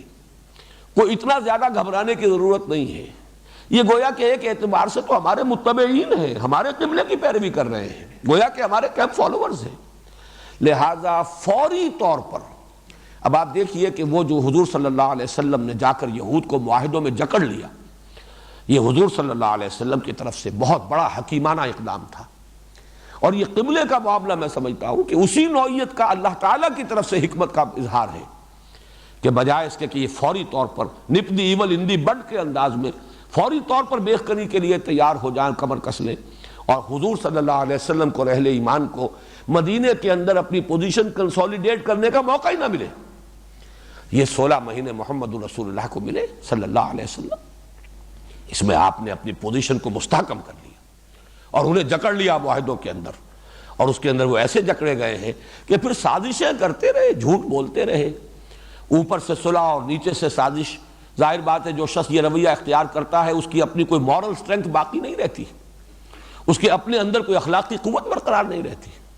وہ تو خود اپنے ضمیر کے سامنے مجرم ہوتا ہے کہ اوپر سے صلح کیے ہوئے ہوں اور میں بباطن ان کے خلاف سازش کر رہا ہوں. لہذا اس کے وار میں کبھی زور نہیں ہوگا. وہ جو کبھی کہا تھا جگر نے کہ میں چوٹ بھی کھاتا جاتا ہوں اور قاتل سے بھی کہتا جاتا ہوں، توہین ہے دست و بازو کی وہ وار کے جو بھرپور نہیں. جس شخص کو یقین نہ ہو کہ جو کام میں کر رہا ہوں وہ حق ہے، اس کے وار میں زور نہیں ہوتا. توہین ہے دست و بازو کی وہ وار کے جو بھرپور ہے، اس کا وار بھرپور ہو ہی نہیں سکتا، اس لیے کہ وہ تو خود اپنی نگاہ میں ذلیل ہے اور مجرم ہے اپنے ضمیر کے سامنے. اس اعتبار سے یہ بڑا حکیمانہ معاملہ تھا. میں سمجھتا ہوں اس کے ساتھ اس کی ایک بڑی مطابقت ہے کہ ان کا پھر یہ دعویٰ تھا کہ ٹھیک ہے ہم بھی مومن، تم بھی مومن، ہمیں بھی ریکگنائز کرو. کیوں، کیا ضروری ہے کہ ہم ضرور محمد پر ایمان لائیں، ضرور اپنا ہاتھ محمد کے ہاتھ میں دیں صلی اللہ علیہ وسلم. تم بھی مانتے ہو تورات اللہ کی کتاب ہے، وہ ہمارے پاس ہے. تم مانتے ہو موسیٰ اللہ کے رسول تھے، ہم ان کو مانتے. یہ پس منظر رکھیے. چونکہ میں نے مولانا اصلاحی صاحب کے حوالے سے یہ بات کہی ہے، مجھے اس میں وزن نظر آیا ہے. تو یہ دونوں، یہ جو جتنا بھی یہ بیان ہو رہا ہے، یہ پورا نیریٹو جو ہے، اس میں یہ دونوں بالکل فٹ بیٹھ رہے ہیں. کہیں پر زیادہ چیز جو ہے زیادہ مناسب ہے وہ یہود کے ساتھ، جیسے کہ پہلی آیت ہے وَمِنَ النَّاسِ مَن يَقُولُ آمَنَّا بِاللَّهِ وَبِالْيَوْمِ الْآخِرِ وَمَا هُمْ بِمُؤْمِنِينَ. اس کی زیادہ جو ہے انطباق یہود پر ہوتا ہے کہ اس میں ایمان برسالت کا ذکر نہیں. لیکن یہ کہ یہ جو طرز عمل آ رہا ہے کہ وہ یہ کہتے ہیں وَإِذَا قِيلَ لَهُمْ آمِنُوا كَمَا آمَنَ النَّاسُ قَالُوا أَنُؤْمِنُ كَمَا آمَنَ السُّفَهَاءُ. جواب میں وہ کہتے ہیں کہ کیا ہم ایمان لائیں جیسے یہ احمق لوگ ایمان لائیں. سفیہ اسے کہتے ہیں جسے اپنے برے اور بھلے کا فہم حاصل نہ ہو. جیسے کہ آیا ہے سورہ نساء میں وَلَا تُؤْتُوا السُّفَهَاءَ أَمْوَالَكُمْ. ناسمجھ ابھی اگر کسی میں، جیسا کسی زمانے میں انگریز کے دور میں کورٹ آف وارڈ ہو جاتا تھا، کوئی بڑا جاگیردار ہے، زمیندار ہے، اولاد جو ہے ناسمجھ ہے یا یہ کہ آوارہ ہو گئی ہے، تو حکومت جبراً کورٹ آف وارڈ جو ہے مقرر کر دیتی تھی کہ اس سے وہ کھائیں پیئیں، ان کا خرچہ ادا کیا جائے، لیکن یہ کہ اس جائیداد کے اوپر کنٹرول جو ہے ان کا نہ ہو، ورنہ علن تللوں میں اڑا دیں گے۔ تو یہی بات آئی ہے سورہ نساء کے اندر، وَلَا تُؤْتُوا السُّفَهَاءَ أَمْوَالَكُمْ، جو اگر سمجھ نہیں ہے، نیک اور بد کی تمیز نہیں ہے، اپنے نفع اور نقصان کا اگر شعور نہیں ہے تو ان کے حوالے مت کرو مال۔ تو اسی طریقے سے صفی وہ یہ کہتے تھے یہ لوگ جو ہیں یہ تو دیوانے ہیں، فینیٹکس ہیں، انہیں اپنے نفع کا خیال نہیں، نقصان کا خیال نہیں، جان کی پرواہ نہیں، مال کی پرواہ نہیں، یہ تو جان ہتھیلیوں پر لیے پھر رہے ہیں، گھر بار چھوڑ کر یہاں آ گئے ہیں، یا یہاں سے جو انصار میں سے ہیں مومنین صادقین۔ آخر آدمی کو چلنا چاہیے دائیں بائیں دیکھ کر، سوچ سمجھ کر، آگا پیچھا دیکھ کر، اپنی بھی کوئی تحفظ ہو، جان و مال کا بھی خیال ہے، اولاد کے بھی حقوق ہیں، گھر والوں کا بھی معاملہ جو ہے، یہ ساری چیزیں جو ہے آدمی سوچ سمجھ کر چلے۔ یہ تو معلوم ہوتا ہے کہ بالکل ہر چیز سے آزاد ہے، ہر چیز بعد آباد، جب پکارا حاضر، جس کام کے لیے کہا سر تسلیم خم۔ تو ہم اتنے ناسمجھ نہیں ہیں، چلنا چاہتے ہیں لیکن دیکھ بھال کر، دائیں بائیں دیکھ کر، اپنے تحفظ، جان و مال کے تحفظ کے ساتھ۔ یہ بات جو ہے منافقین کے کردار پر 100% منطبق ہو رہی ہے کہ ان کے نزدیک وہ جو معاملہ تھا جس کو میں نے کہا کہ خرچے بعد آباد ماں کشتی دراب انداختیں، یہ گویا کہ حماقت ہے۔ آدمی کو چلنا چاہیے، بلکہ مجھے یاد آ گئی سورہ حج کی وہ آیت، وَمِنَ النَّاسِ مَن يَعْبُدُ اللَّهَ عَلَى حَرْفٍ فَإِنْ أَصَابَهُ خَيْرٌ اطْمَأَنَّ بِهِ وَإِنْ أَصَابَتْهُ فِتْنَةٌ انقلب عَلَى وَجْهِهِ خَسِرَ الدُّنْيَا وَالْآخِرَةَ۔ لوگوں میں کچھ ایسے بھی ہیں کہ جو کنارے کنارے بندگی کرنا چاہتے ہیں، اللہ کی مجدھار میں کودنا نہیں چاہتے، وہ آخرت بھی چاہتے ہیں لیکن دنیا کا گھاٹا بھی گوارا نہیں ہے، ہمیں دین بھی ملے لیکن دنیا کا بھی نقصان نہ ہو، جنت بھی مل جائے لیکن یہاں کی ابھی کوئی قربانی نہ دینی پڑے۔ تو علی حرف، کنارے کنارے، وَمِنَ النَّاسِ مَن يَعْبُدُ اللَّهَ عَلَى حَرْفٍ، بندگی تو کرنا چاہتے ہیں اللہ کی لیکن ذرا کنارے کنارے، حفاظت کے ساتھ، سیفٹی فرسٹ، اپنی تحفظ کا پہلے خیال رہے۔ وہ فرمایا بڑی پیاری وضاحت، فَإِنْ أَصَابَهُ خَيْرٌ اطْمَأَنَّ بِهِ، اگر خیر ہو، خیریت ہو، مال غنیمت بھی مل گیا ہے، کچھ کرنا بھی نہیں پڑا، ہینگ لگی نہ پھٹکڑی اور رنگ بھی چوکھا آ گیا تو بڑے مطمئن۔ وَإِنْ أَصَابَتْهُ فِتْنَةٌ انقلب عَلَى وَجْهِهِ خَسِرَ الدُّنْيَا وَالْآخِرَةَ، اور اگر کہیں فتنہ، آزمائش، ابتلاء، امتحان، جان و مال کے لیے خطرات آ گئے تو اوندھے منہ گر پڑے۔ خسر الدنیا والآخرہ، یہ دنیا اور آخرت دونوں کا خسارہ ہے، تباہی اور بربادی ہے۔ یہ ہے وہ کردار جو اب ظاہر بات ہے جو لوگ یہ کر رہے تھے، جان و مال کی بازیاں لگا رہے ہیں اور کھیل رہے ہیں، ان کو وہ کہتے تھے بے وقوف ہیں، ناسمجھ ہیں، فینیٹکس ہیں، دیوانے ہیں، انہیں اپنے بھلے اور برے کی سوچ نہیں رہی، وہ مستقبل کا کچھ خیال نہیں رہا، اپنے اہل و عیال کا خیال نہیں کر رہے،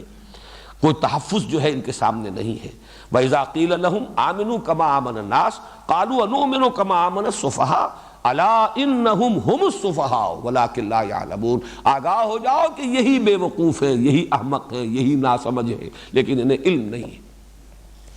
ایمان کے اعتبار سے سب سے زیادہ کامیابی کی تجارت تو وہ ہے، اصل تجارت تو وہ ہے، جان اور مال اللہ کے حوالے کر دو۔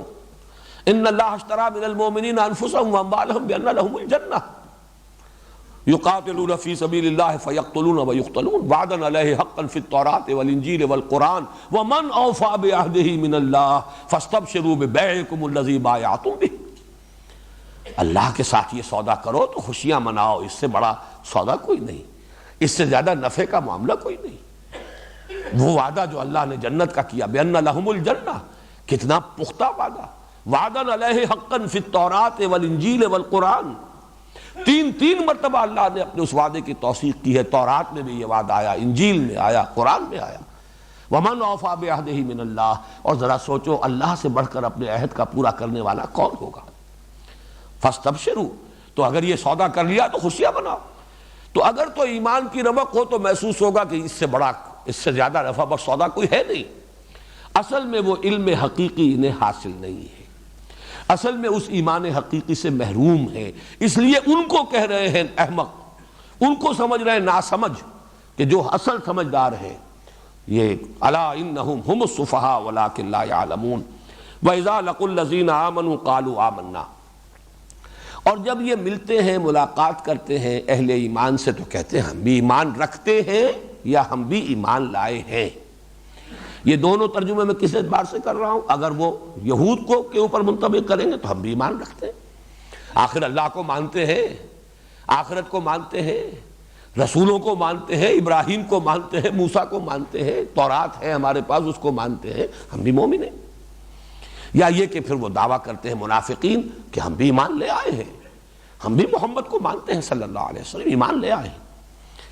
لیکن یہ کہ جب وہ اپنے شیاطین کے پاس، یہ شیطان کے لفظ کی تھوڑی سی وضاحت میں کر دوں، اس میں اختلاف ہے۔ ایک رائے تو یہ ہے، اور امام راغب نے تو اسی کو اولیت دی ہے، ترجیح دی ہے، کہ اس میں نون جو ہے وہ اصلی ہے شطنا۔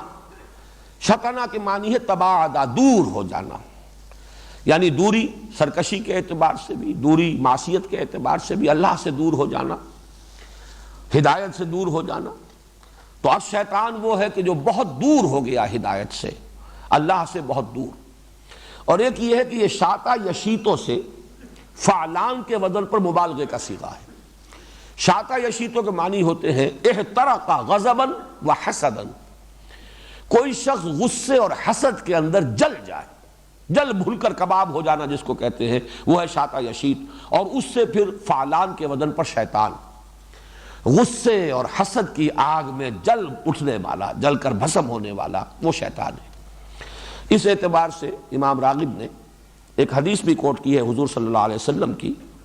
الحسد شیطان والغضب شیطان۔ یہ حسد اور غضب، یہ دو چیزیں جو ہیں، یہی اصل شیطنت کی بنیاد ہے۔ شیطنت انہی کی بنیاد پر قائم ہوتی ہے، پروان چڑھتی ہے۔ یہاں مراد ہے جو ان کے سردار تھے بڑے چودھری، اور معلوم ہوتا ہے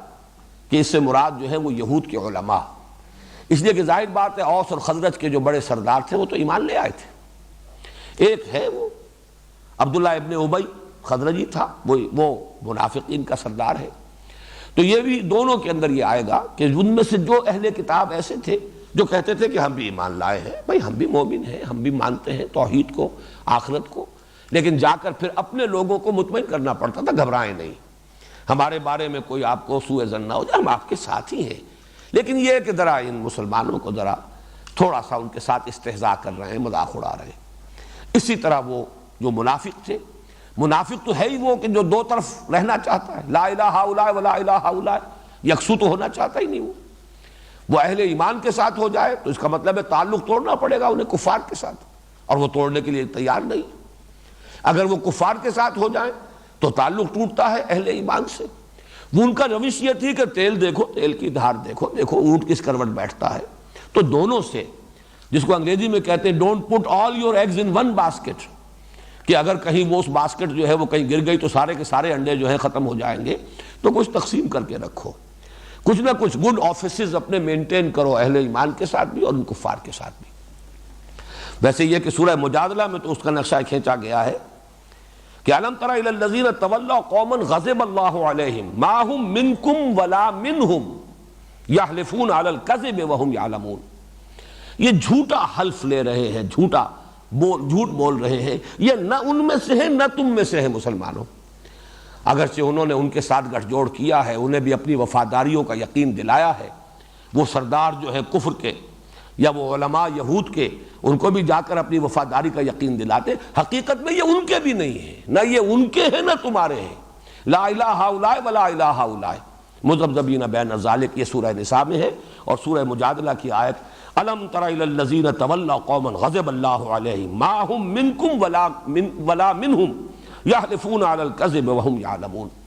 تو یہ آیت بھی دونوں پر منطبق ہوتی ہے۔ اذا لقوا الذین آمنوا قالوا آمنا وَإِذَا خَلَوْا إِلَىٰ شَيَاطِينِهِمْ قَالُوا إِنَّا مَعَكُمْ إِنَّمَا نَحْنُ مُسْتَهْزِئُونَ اللَّهُ يَسْتَهْزِئُ بِهِمْ وَيَمُدُّهُمْ فِي طُغْيَانِهِمْ يَعْمَهُونَ۔ اصل میں تو اللہ ان کا مذاق اڑا رہا ہے، تماشا بن رہے ہیں۔ اب دیکھیے حقیقت بین نگاہ جو ہے وہ دیکھ رہی ہے کہ یہ کس طرح اپنے جال میں خود پھنستے چلے جا رہے ہیں، اپنی عاقبت کو کس طرح تباہ کر رہے ہیں۔ اللہ کی آنکھ تو ہے جو حقائق کو دیکھ رہی ہے۔ واللہ، اب ظاہر بات ہے یہ اس معنی میں اس لفظ کا اطلاق اللہ کی ذات پر کچھ مناسب نہیں ہے کہ اللہ مذاق اڑاتا ہے، لیکن تعبیر ہے، اس کی تعبیر کے لیے انداز اختیار کیا گیا۔ وَيَمُدُّهُمْ فِي طُغْيَانِهِمْ يَعْمَهُونَ۔ اب وہ کیا ہے استہزاء جو اللہ کی طرف سے ہو رہا ہے کہ رسی دراز کر رہا ہے، استدراج جسے کہتے ہیں، انہیں ڈھیل دے رہا ہے اور یہ اندھے بہرے ہو کر اس میں بڑھتے چلے جا رہے ہیں اپنی سرکشی میں۔ اس آیت کے بارے میں بھی ابھی مزید کچھ عرض کروں گا انشاءاللہ کل، اور باقی جو ہے آج کا جو میرا نصاب تھا اس میں سے ایک آیت تو مکمل رہ گئی، اور یہ بھی جو 8ویں آیت تھی اس کا بھی ایک حصہ رہ گیا ہے۔ انشاءاللہ کل مجھے امید ہے کافی کہ اس رکوع کی تکمیل ہم کل کر لیں گے۔ بارک اللہ لی و لکم فی القرآن۔